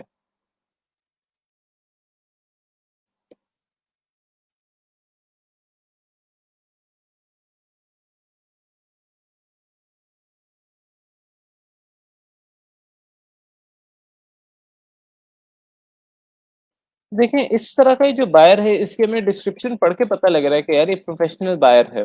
तो इस तरह के बायर को मैं खुद खुशी खुशी सैंपल प्रोवाइड करके दूं, कहूंगा कि अच्छा यार मैं आप लोगों को सैंपल प्रोवाइड कर दूंगा। अब एक बायर है ना, वो डिस्कस कर रहा है, फॉर एग्जांपल वो बिल्कुल इस तरह लोगों को डिस्कस कर रहा है और यानी आई need a logo and I would need a free sample.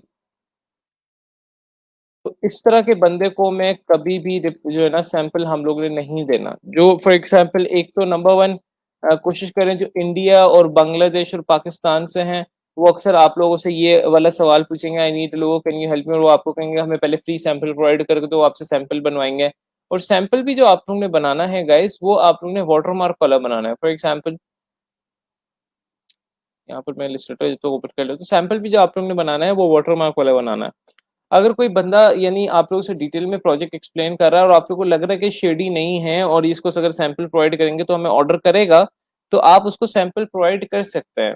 यानी लेकिन अगर बायर इस तरह का स्पैम करने की कोशिश कर रहा है या फॉर एग्जांपल वो ये कह रहा है कि just provide me the sample, तो उसको आप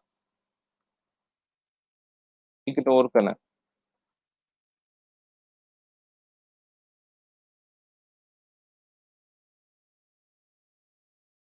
तो ये दूसरी सिचुएशन है। मतलब ये इसी सिचुएशन के अंदर सब सिचुएशंस आपने कह रहे हैं कि बायर किस किस तरह सैंपल्स के बारे में चीज आप लोगों से मांग सकता है। या कुछ बायर्स होंगे वो आपसे कहेंगे कि hi can you share me your portfolio. आपको अगर फॉर एग्जांपल इस तरह का कोई मैसेज आता है कि भई अपना पोर्टफोलियो आप मेरे से शेयर करना। अब आप उससे ये नहीं कि रूड हो जाएँगे, आप उससे पूछेंगे कि फॉर एग्जांपल श्योर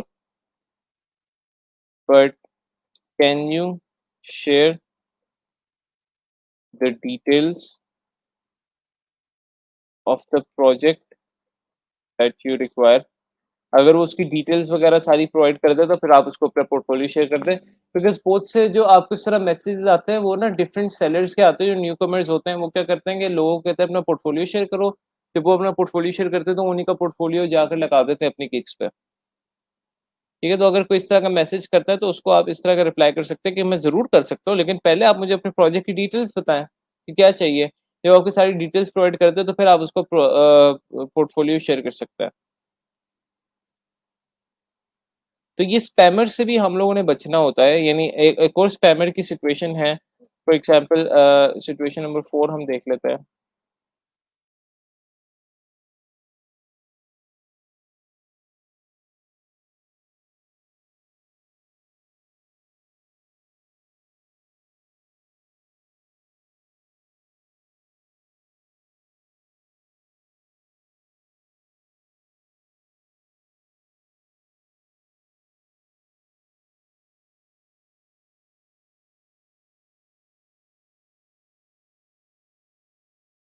ये भी एक सिचुएशन है गाइस के स्पैम बायर्स होते हैं जो कि आप लोगों से पेमेंट मांग रहे होते हैं कि भाई हमें पेमेंट दो तो फिर आपको इतना बड़ा प्रोजेक्ट हम ये देंगे। भाई ये कौन सी साइंस है? मैंने आप लोगों को पहले भी कहा था, मैं फॉर एग्जांपल मैं कहीं रेस्टोरेंट में खाना खाने जाऊं, मैं उनको जिंगर बर्गर ऑर्डर करूं, कहूं भाई पहले मुझे 200 रुपये दो फिर मैं आपको पैसे दूंगा। इस तरह तो नहीं हो सकता। तो ये स्पैम होता है, या ऐसे बायर्स जो कि आप लोगों से डायरेक्ट ही मतलब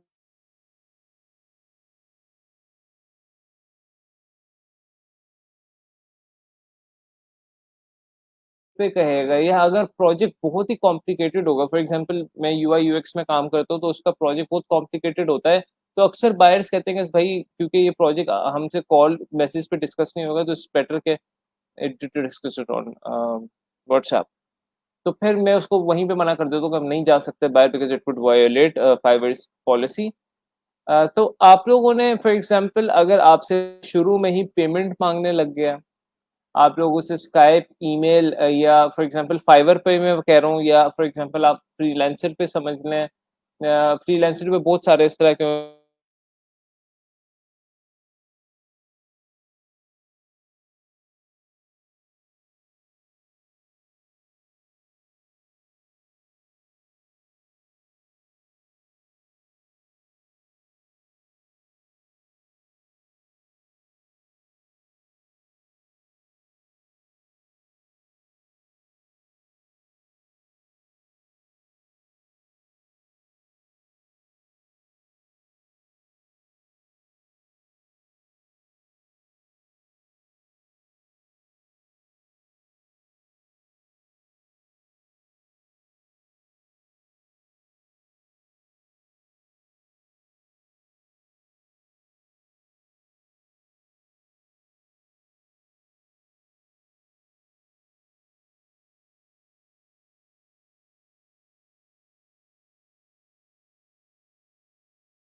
अस्सलाम वालेकुम, आप सबको आवाज़ आ रही है?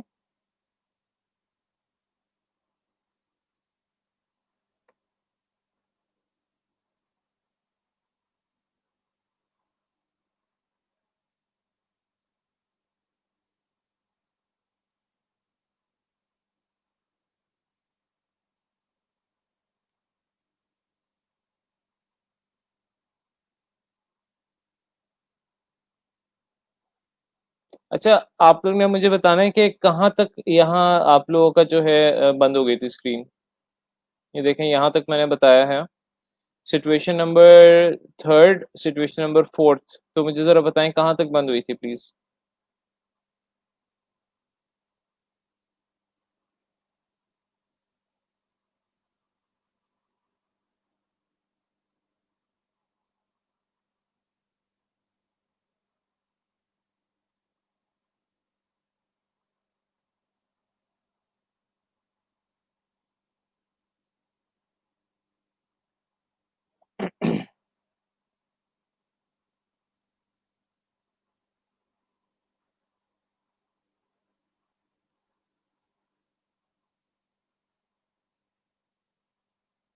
प्लीज़ बता सकते हैं कि आप लोग ने कहाँ तक जो है वो लास्ट स्क्रीन।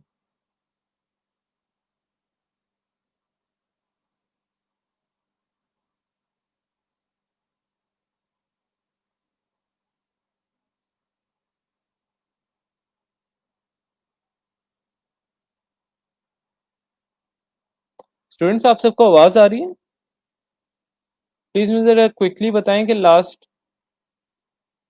फेक बायर्स तक पढ़ लिया था। ओके, जो आप लोग उसे ईमेल वगैरह मांगते हैं, ऐसे ही है? बस वहीं तक मैंने बताया था कि यहाँ पर अगर हम देखें तो मैंने सिर्फ ये बताया था कि ये इस तरह के बायर्स होते हैं, इनको आप लोगों ने इस तरह का मैसेज करना है कि I can not contact you on these platforms as it would violate the platforms terms and services. यानी फॉर एग्जांपल मैंने अपना केस बताया कि मेरे साथ एक दफ़ा ऐसा हुआ था कि मैंने जो है इस तरह के बायर ने मुझसे कॉन्टैक्ट इन्फॉर्मेशन मांग ली, स्काइप और व्हाट्सएप का लफ्ज़ उसने यूज़ कर लिया, तो मैंने ना उसको मना किया, ना उसको मैंने एक्नॉलेज किया और ना ही मैंने उसको मना किया, तो फाइवर ने मुझे बैन कर दिया। तो इससे बेटर ये होता है कि for example if you share this message के मैं नहीं कांटेक्ट कर सकता बिकॉज इट वुड वायोलेट, आप इस तरह ब्लेटेंटली लिखें कि it could violet the term platforms terms and services, तो फॉर एग्जांपल फाइवर या अपवर्क या फ्रीलांसर कभी भी आपको बैन नहीं करेगा बिकॉज उनको पता होगा कि इस बंदे ने एक्नॉलेज किया है कि हमारी सर्विसेज इस तरह वायोलेट होंगी। और बजट जो है आप लोगों ने हमेशा एंड पे डिस्कस करना है, नॉट इज इट। बाकी मैं बस आप लोगों के साथ ये डॉक्यूमेंट शेयर करने लगा था। जी, टॉपिक कवर हो चुका है, इसका मतलब कि मतलब आप लोगों ने जो है एंड तक देख लिया है। बाकी जो है मैं एक बता रहा था कि आप लोगों का यहाँ से जो दो रह गए हैं, ड्यूरिंग ऑर्डर कम्युनिकेशन और पोस्ट ऑर्डर कम्युनिकेशन, इसको इंशाल्लाह हम यहीं से कल कंटिन्यू करेंगे।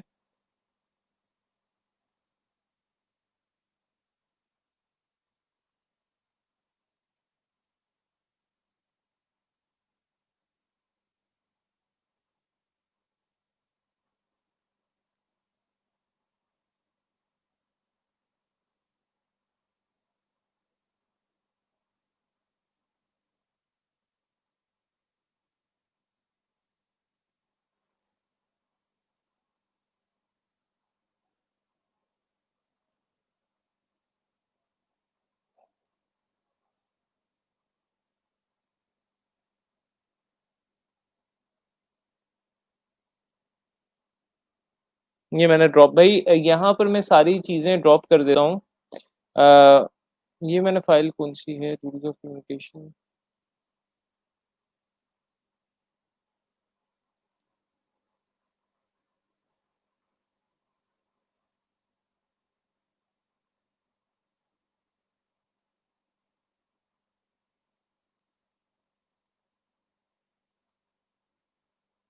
अच्छा, ये भी एक फाइल है, ये पता नहीं, मुझे याद नहीं आ रहा कि मैंने आप लोग के साथ डिस्कस की है या।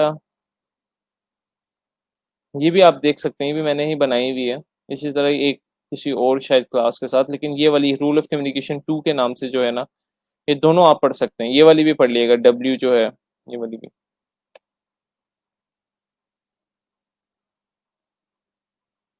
अभी इससे इससे रिलेटेड जो है आप लोग के कोई भी सवाल हो तो आप लोग पूछ सकते हैं आज के टॉपिक से रिलेटेड।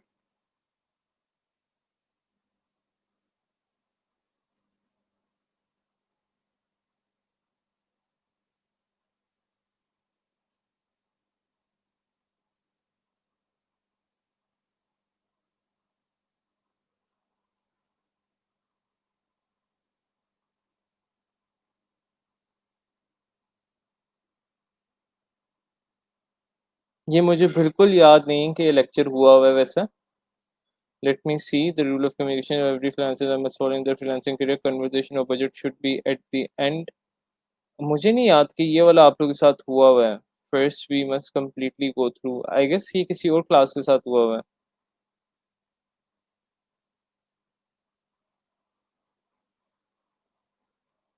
ये लेकिन चीज़ें आप पढ़ सकते हैं कि ये रूल्स ऑफ कम्युनिकेशंस आप फॉलो करें। टाइप्स ऑफ बायर्स यहाँ पर हैं, यानी a buyer who messages with complete details and want to know your complete details of working, a buyer who message details in one liner, a buyer who would request, a buyer who request for sample but has no intention of order. ये मतलब हम चीज़ अभी discuss कर चुके हैं।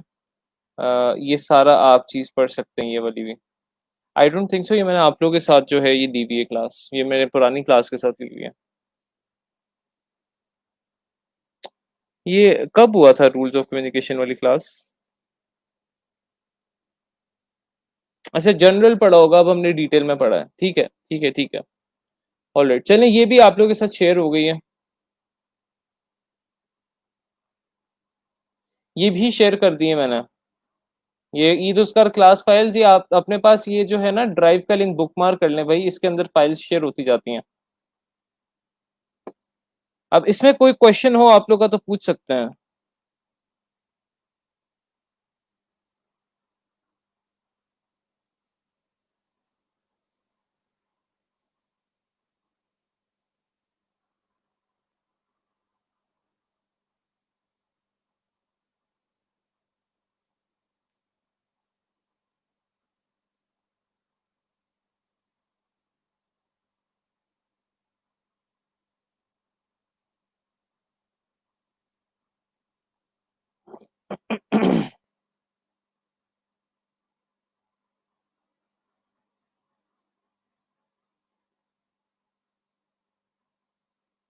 देखिए, problem को आप लोगों ने थोड़ा सा ब्रेक डाउन इस तरह करना है गाइस कि आप लोगों ने सबसे पहले प्रॉब्लम क्या हो सकती है। Problem can be any restriction, problem can be any limitation. या प्रॉब्लम देखें, हम उसने फॉर एग्जांपल यहाँ पर मैसेज किया है इतना डिटेल में, जरा इसको हम देखते हैं।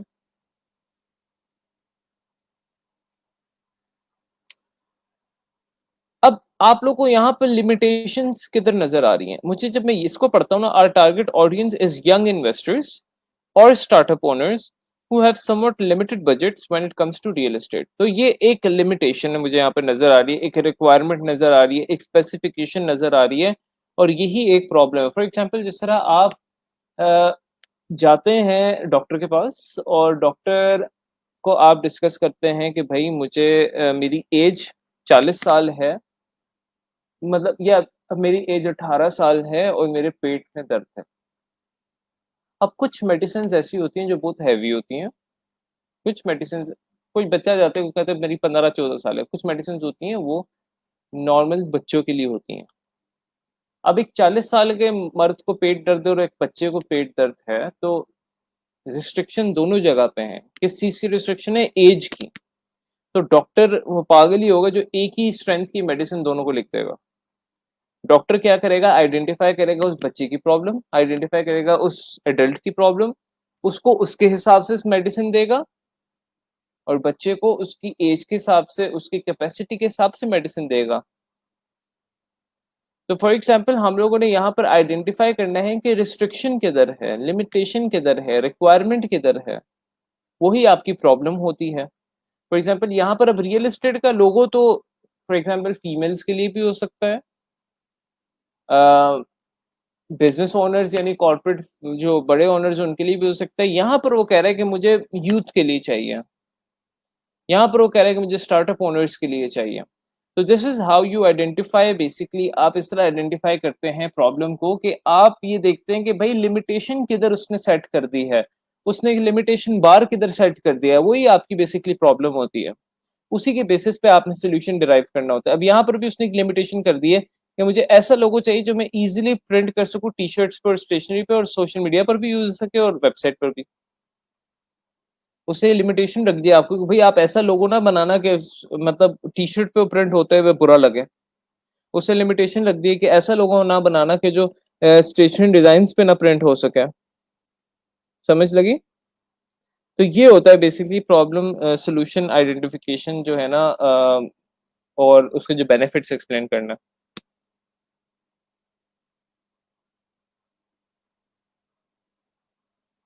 जी, अभी उसी को डिस्कस करते हैं कि आप लोग के जो लिंक्स हैं वो किस किस के रह गए हैं, किस किस के नहीं है। बस मैं क्वेश्चन आंसरिंग ही करना चाह रहा था।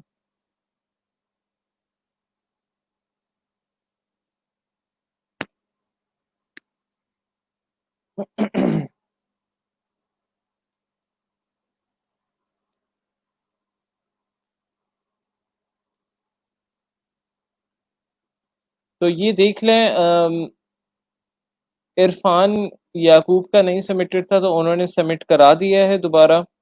ठीक है, तो इनका मैं डिलीट कर देता हूँ।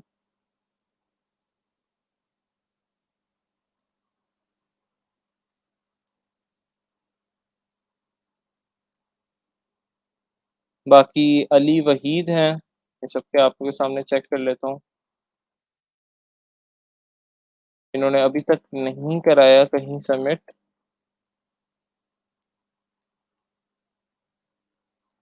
कल भी मैंने चेक किया था, यहीं तक चेक कर लेता हूँ। महनाज ने नहीं कराया। अच्छा, कुछ स्टूडेंट पूछे सर हमें बताएं क्या मसला है, क्या मसला है। भाई मसला ये है कि आप लोगों ने, कुछ स्टूडेंट्स ने देखें, सुम्बल आपने मेरे ख्याल से, ये देखें आपका अपर प्रोफाइल मिसिंग है मेरे सामने। आप देख सकते हैं, मैं ये नहीं कि मैं कोई खुद जानबूझ के कर रहा हूँ। आप देख सकते हैं कि आपकी अपर प्रोफाइल मिसिंग है। अब क्यों मिसिंग है ये मुझे नहीं पता, आप मुझसे डिस्कस कर सकते हो इस बारे में। एक दो स्टूडेंट्स की मिसिंग थी, मैंने उनको सोल्यूशन बता दिया, उनका अप्रूव हो गया अपर। इसी तरह अब यहाँ हमजा गोरी आपकी अपर प्रोफाइल मिसिंग है। ऑप्शन नहीं है ना कोई, आप कोई कह रहे सर मेरे पास अपर प्रोफाइल है ही नहीं, तो मैं कुछ कर नहीं सकता, आपको अपर प्रोफाइल बनानी पड़ेगी। मिसपा सादिया प्रोफाइल मिसिंग है। अब ये जो ऑरेंज मैंने किए हुए इनको मैंने काफी दफा कहा है कि भाई आप लोगों ने ये जो अपने अपर के लिंक प्रोवाइड किए हुए गलत हैं। आप लोगों के लिंक इस तरह के होने चाहिए जिसमें आप लोगों का ये फ्रीलांसर्स और आगे कोड लिखा रहा होगा। ये आपका तभी शो होगा जब आप अपने अपर के प्रोफाइल पेज पर जाओगे। तो हसनैन रजा आपके वैसे ये अपवर का लिंक मिसिंग था, लेकिन मैं चेक कर लेता हूँ अगर आपने दोबारा सबमिट कराया है। चेक कर लेता हूँ हसनैन।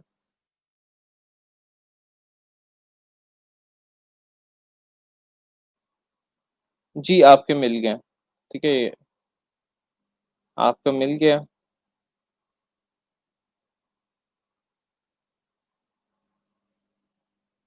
बाकियों के भी चेक कर लेते हैं।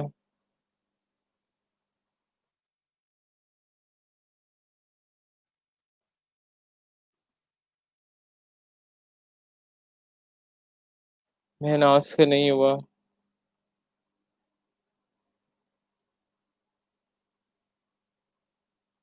कि अभी मोहम्मद नईम खान है कोई, इनके भी काफी देर से मिसिंग हैं। बुशरा रियाज हैं।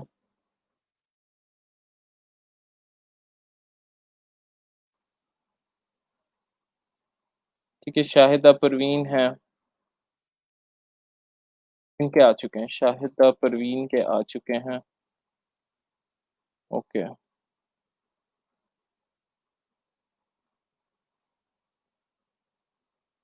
एक मिनट चेक कर लूँ शाहिदा परवीन के। हाँ, अब अभी आए हैं। ठीक हो गया।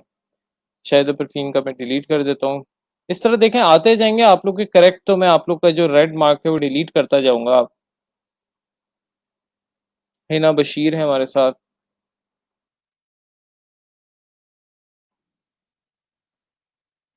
नहीं आए। जुनैरा।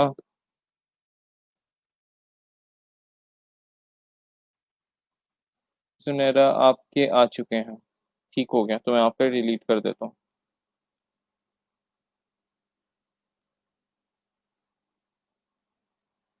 ठीक है। अब्दुल बासित।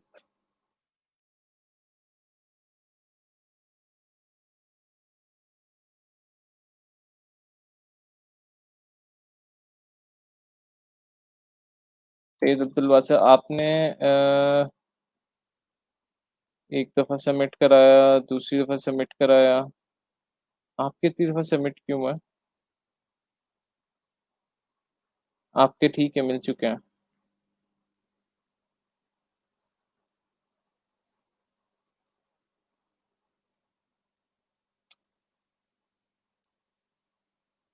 ठीक है।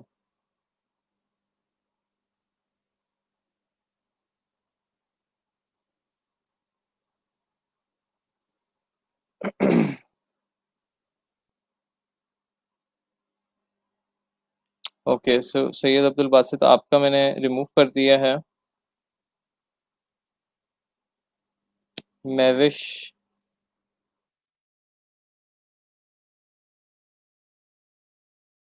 महविश के नहीं आए। हमजा।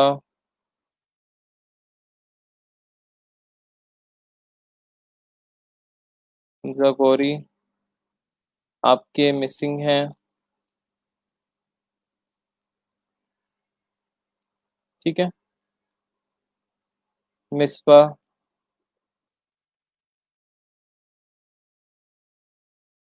मिसबा आपकी भी मिसिंग है।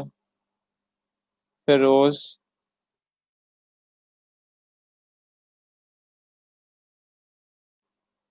आपके भी मिसिंग हैं।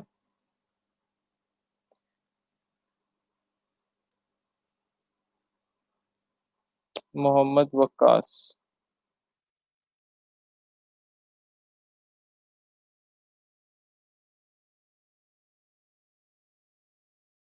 अभी जिनको ऑरेंज है, इसका मतलब है कि इन्होंने ये लिंक सही नहीं, मोहम्मद वक्कास आपके लिंक से ही सबमिट नहीं हुए हुए, और मोहम्मद नवीद रह गए।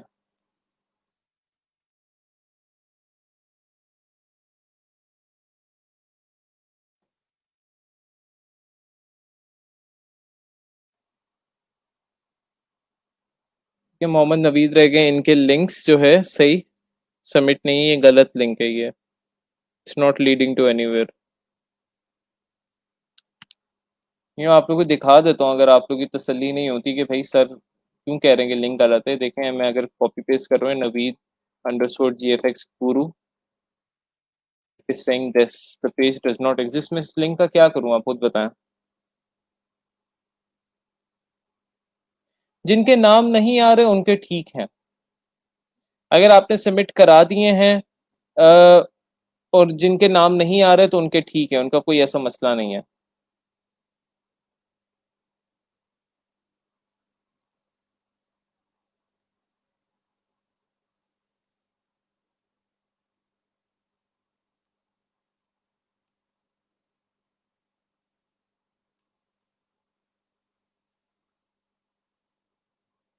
सो गाइज, ये है आप लोगों का सारा जो है, आप लोगों ने प्रोफाइल लिंक्स जो अपने सबमिट कराने थे उससे रिलेटेड कोई भी सवाल हो तो आप पूछ सकते हैं। आप लोगों के जो है फाइवर पे सबकी किस स्टूडेंट, कितने स्टूडेंट्स हैं जिनकी 7 गिग्स हो चुकी है। देखिए, अब हमें एक्स्ट्रा टाइम मिल चुका है, तो आप लोगों की मोटिवेशन लेवल जो है ना वो अप चले जाने चाहिए। बेसिकली मैं चाहता हूँ कि आप में से हर स्टूडेंट जो है वो अर्निंग करे, और हर स्टूडेंट अर्निंग तभी कर सकता है जब वो ये बिलीफ रखेगा कि भाई वो अर्निंग कर सकता है। ठीक है, अभी आप लोगों ना बिलीफ शैटर्ड हुआ है, आप लोगों को समझ नहीं आ रही कि हम कर भी सकते, नहीं भी कर सकते, फेक है, अनफेक है, क्या है, मिलेंगे पैसे, नहीं मिलेंगे पैसे। तो बताने का मकसद ये है आप लोगों को कि आप लोगों को सब चीजें मिलेंगी। मिलने को तो खुदा भी मिल जाता है। ठीक है, तो आप लोग ढूंढने तो निकले, अपना नसीब ढूंढने निकले। आप लोग बेसिकली जब तक डाउट करते जाएंगे ना कि भाई हमें काम नहीं मिलेगा, हम तो स्किलफुल ही नहीं है, तो स्किलफुल तो बहुत से सक्सेसफुल लोग भी नहीं होते। बहुत से अंगूठा छाप लोग जो है वो फैक्ट्रियों के मालिक होते हैं। तो बताने का आप लोग को ये चीजें मकसद ये है कि आप लोगों ने अपनी सेल्फ मोटिवेशन इस तरह रखनी है कि अपने आप को, जब आप अपने आप को शीशे पे देखें तैयार होने के लिए, तो आप अपने आप को ये कहा करें, जो भी आपका नेम है, कि you can do it. Delusion नहीं हो ना, यानी जो अनपॉसिबल सी चीज है, ये नहीं कह रहा कि छत से दूसरी छत पे छलांग मांगे और कहें कि यू कैन डू इट तो छलांग लग जाएगी, ऐसा नहीं है। बट इफ नॉर्मल पीपल, जो मैंने पहले पढ़ा चुका हूँ, जिनका आप की तरह का बैकग्राउंड था और आप जैसे बिल्कुल उनकी सिचुएशन थी, अगर वो लोग कर सकते हैं तो मेरा पूरा यकीन है आप में से यहाँ पे जितने 28 लोग ऑनलाइन हैं वो भी कर सकते हैं। सिर्फ क्या है, अपने अपने अंदर एक बिलीफ लाना है, अपने अंदर एक सेल्फ बिलीफ लाना है, अपने अंदर एक सेल्फ बिलीफ खुद क्रिएट करना है। देखें, मैं आप लोग को मोटिवेट करूंगा, आप मोटिवेट हो जाएंगे, लेकिन क्या होगा अगर मैं नहीं हूंगा आपके पास उस टाइम पे मोटिवेट करने के लिए, या आपके पेरेंट्स नहीं होंगे, या आपके भाई जिसकी आप सपोर्ट आप लेते हैं, जब आप बिल्कुल अकेले रह जाएंगे फिर आप क्या करेंगे? तो फिर एक ही मेडिसिन रह जाती है मेरे भाई, वो होती है सेल्फ मोटिवेशन की। और सेल्फ मोटिवेशन अगर आप अभी से अपने आप को करना सीखें ना, अपने आप को चैलेंज दें, अपने आप को चैलेंज दें कि यार इस वीक मैंने 7 गिग्स कंप्लीट करनी ही करनी है, या इस वीक मैंने इतने प्रपोजल्स भेजने ही भेजने हैं, इस वीक मैंने इस चीज की गिग बनानी बनानी है। अपने आप को चैलेंज दे के 29 जनवरी को हमारा सेशन खत्म हो रहा है, 29 जनवरी से पहले मैंने सर को कहना है कि सर देखें मेरा ये ऑर्डर आया। Give your self a challenge, अपने आप को चैलेंज दें, अपने आप को उस मुसीबत में डालें। आप जब अपने आप को चैलेंज देते हैं, अपने आप को मुसीबत में डालते हैं, तो आपको खुद नहीं पता होता कि आप क्या क्या चीजें कर सकते हो और आपको कर डालते हो। वो होता है, कहते हैं ना, एक झाका होता है, वो झाका एक टूटना होता है, खुलना होता है, जब वो झाका टूट जाता है फिर बंदा फेयरलेस हो जाता है। ठीक है, तो मैं चाहता हूँ कि आप लोग अपने इस झाके को तोड़ें, अपनी जो हेजिटेशन है आप लोग के अंदर कि हम पता नहीं कर पाएंगे कि नहीं कर पाएंगे, हमारी गिग चलेगी नहीं चलेगी, ये सोचते रहते हैं कि गिग अपलोड कर देंगे, डिजाइन ही अच्छा नहीं है। अपलोड तो करें, गलतियां होंगी दोबारा री अपलोड कर देना। ठीक है, गलतियां होंगी, दोबारा आप री अपलोड कर देना और दोबारा से काम कर लेना। ठीक है, ऐसा कोई मसला नहीं, फेलियर से नहीं डरना। ठीक है, फेलियर से आपने नहीं डरना, फेलियर जो है आपको हमेशा कुछ देकर ही जाता है, लेता तो है वो आपसे, लेकिन वो कुछ आपको देकर भी जाता है। ठीक है, तो मैं जो यहाँ पर लोग हैं जो डिमोटिवेटेड हैं, या जो लोग समझते हैं कि भाई उनसे नहीं हो पाएगा, तो मेरे पास ऐसी भी एग्जांपल्स हैं कि मेरे पास ऐसे ऐसे स्टूडेंट्स आए जिनका पूरा जो मैट्रिक फेल भी थे, मतलब है ग्रेजुएशन तो रिक्वायर्ड होती है, बट उन्होंने मुझे बताया कि सर हम लोग ने कितनी दफा तो यानी फेल होके फिर हम पास हुए हैं धक्के से, मैट्रिक इंटर वगैरह। और अब सेमेस्टर्स भी हम लोग बस कॉपीड असाइनमेंट्स करके जो है वो हम कर लेते हैं, जिनकी स्किल लेवल बिल्कुल जीरो है, इंग्लिश लेवल जीरो है, लेकिन वो आज फ्रीलांसिंग कर रहे हैं। तो आप लोग से बताने का मकसद ये है कि आप लोग फॉर एग्जांपल इस तरह बिल्कुल आप लोग ने नहीं सोचना कि आप लोगों से नहीं हो पाएगा, या आप लोग डीमोटिवेट जब हो जाते हैं कि फॉर एग्जांपल कि पता नहीं हम लोग से ये हो पाएगी चीज़ के नहीं। तो मैं आप लोग को ये बताना चाहता हूँ कि आप लोग बिल्कुल कर सकते हैं, you guys are more than capable of achieving all the things that other people are doing. ये चीज स्टार्ट किस तरह होगी, जब आप अपने आप को चैलेंज देंगे, अपनी कंफर्ट जोन से जब आप निकलेंगे। असल में ना हमारी पाकिस्तानी की आदत है, कि मेरी भी आदत है, मैं खुद को भी अपने आप को चैलेंज देता रहता हूँ। मैं अभी भी अपने आप को चैलेंज देता हूँ और बहुत ज्यादा देता हूँ। फॉर एग्जाम्पल अगर मैंने किसी चीज पे इम्प्रूव करना होता है तो मैं अपने आप को चैलेंज देता हूँ, और इस चैलेंज पे जब मैं पूरा नहीं उतर पाता मैं दोबारा चैलेंज देता हूँ। I keep on moving. तो उससे क्या होता है कि चलो मैं चैलेंज पूरा नहीं करूंगा, लेकिन चलो आधा ही चैलेंज करूंगा, कुछ ना कुछ तो मैं अपने आप को सिखाऊंगा ना, कुछ ना कुछ तो मैं अपने आप को मोटिवेशन करूंगा ना। अब जब आप आपने आपको चैलेंज देंगे कि मैंने एक ऑर्डर लेना है, तो चलो ऑर्डर ना आए सही, आपकी गिग्स बन जाएंगी, आपको क्यूरीज आना शुरू हो जाएंगी, कुछ ना होने से कुछ होना बेहतर होता है। हमेशा ये चीज आप लोगों ने याद रखनी है।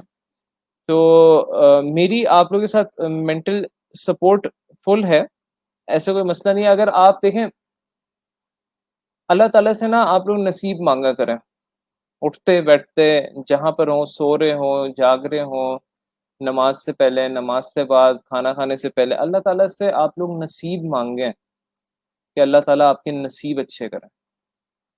हम मांगते हैं चीजें, अल्लाह ताला हमें गाड़ी दिला दे, बिड्स दिला दे, प्रियस दिला दिला दे, तो आईफ़ोन दिला दें, ठीक है? हम माँगते हैं अल्लाह ताला से चीज़ें।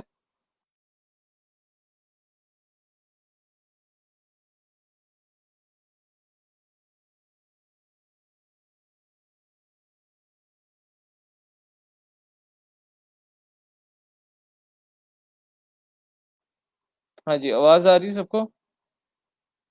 तो हम लोग अल्लाह ताला से माँगते हैं चीज़ें और जब हम चीज़ें माँगते हैं तो बेसिकली हम लोग की एक डायरेक्शन क्लियर नहीं होती, तो अल्लाह ताला से नसीब माँगा करें। अल्लाह ताला से कहा करें कि अल्लाह ताला मेरे नसीब अच्छे कर, मेरे नसीब में जो अच्छा है वो अच्छा कर, ठीक है? मेरे नसीब में जो लिखा है उसको बेहतर कर, ठीक है? अल्लाह ताला से नसीब माँगा करें, अल्लाह ताला से जो है ना नसीब की दुआ किया करें। तो बाकी मेरी दुआएँ आप लोगों के साथ हैं, बस हिम्मत नहीं हारनी है आप लोगों ने, just stay positive and keep moving on, keep trying. You will fail 100 times, you will fail 200 times, but at the end of the day, you will succeed. इंशाल्लाह अंधेरे के बाद रोशनी ही होती है। नसीब में आप लोग अपना अच्छा नसीब मांगे कि अल्लाह ताला मेरे अच्छे नसीब कर, अल्लाह ताला मेरे लाइक मेरे घर वालों के नसीब अच्छे कर, मेरे माली हालत माली लिहाज से आप मांग सकते हैं, आप अपनी जो भी फॉर एग्जांपल जिस तरह किसी भी काम में आप हाथ डाल रहे हैं उससे रिलेटेड अपने नसीब जब आप ओवरऑल नसीब में तो सारी चीजें आ जाती है ना कि नसीब में जो लिखा है जो हम कहते हैं तो नसीब में आपकी हेल्थ भी आ जाती है, आपकी करियर भी आ जाती है, जो आप डिसीजंस लेते हैं वो सारी चीजें भी आ जाती हैं, तो नसीब अच्छे मांगने चाहिए आप लोगों को। तो बाकी इंशाल्लाह आप लोगों से फिर कल होती है मुलाकात। कोई भी सवाल हो तो वो कमेंट्स पोस्ट में आप लोग शेयर कर दें। बाकी just stay motivated, stay positive, इंशाल्लाह अल्लाह ताला आप लोग का ज़रूर हाथ पकड़ेगा और मैं इंशाल्लाह आप लोगों को ज़रूर सक्सेसफुल देखूँगा इंशाल्लाह ताला। So thank you so much and take care of yourself. अल्लाह हाफ़िज़।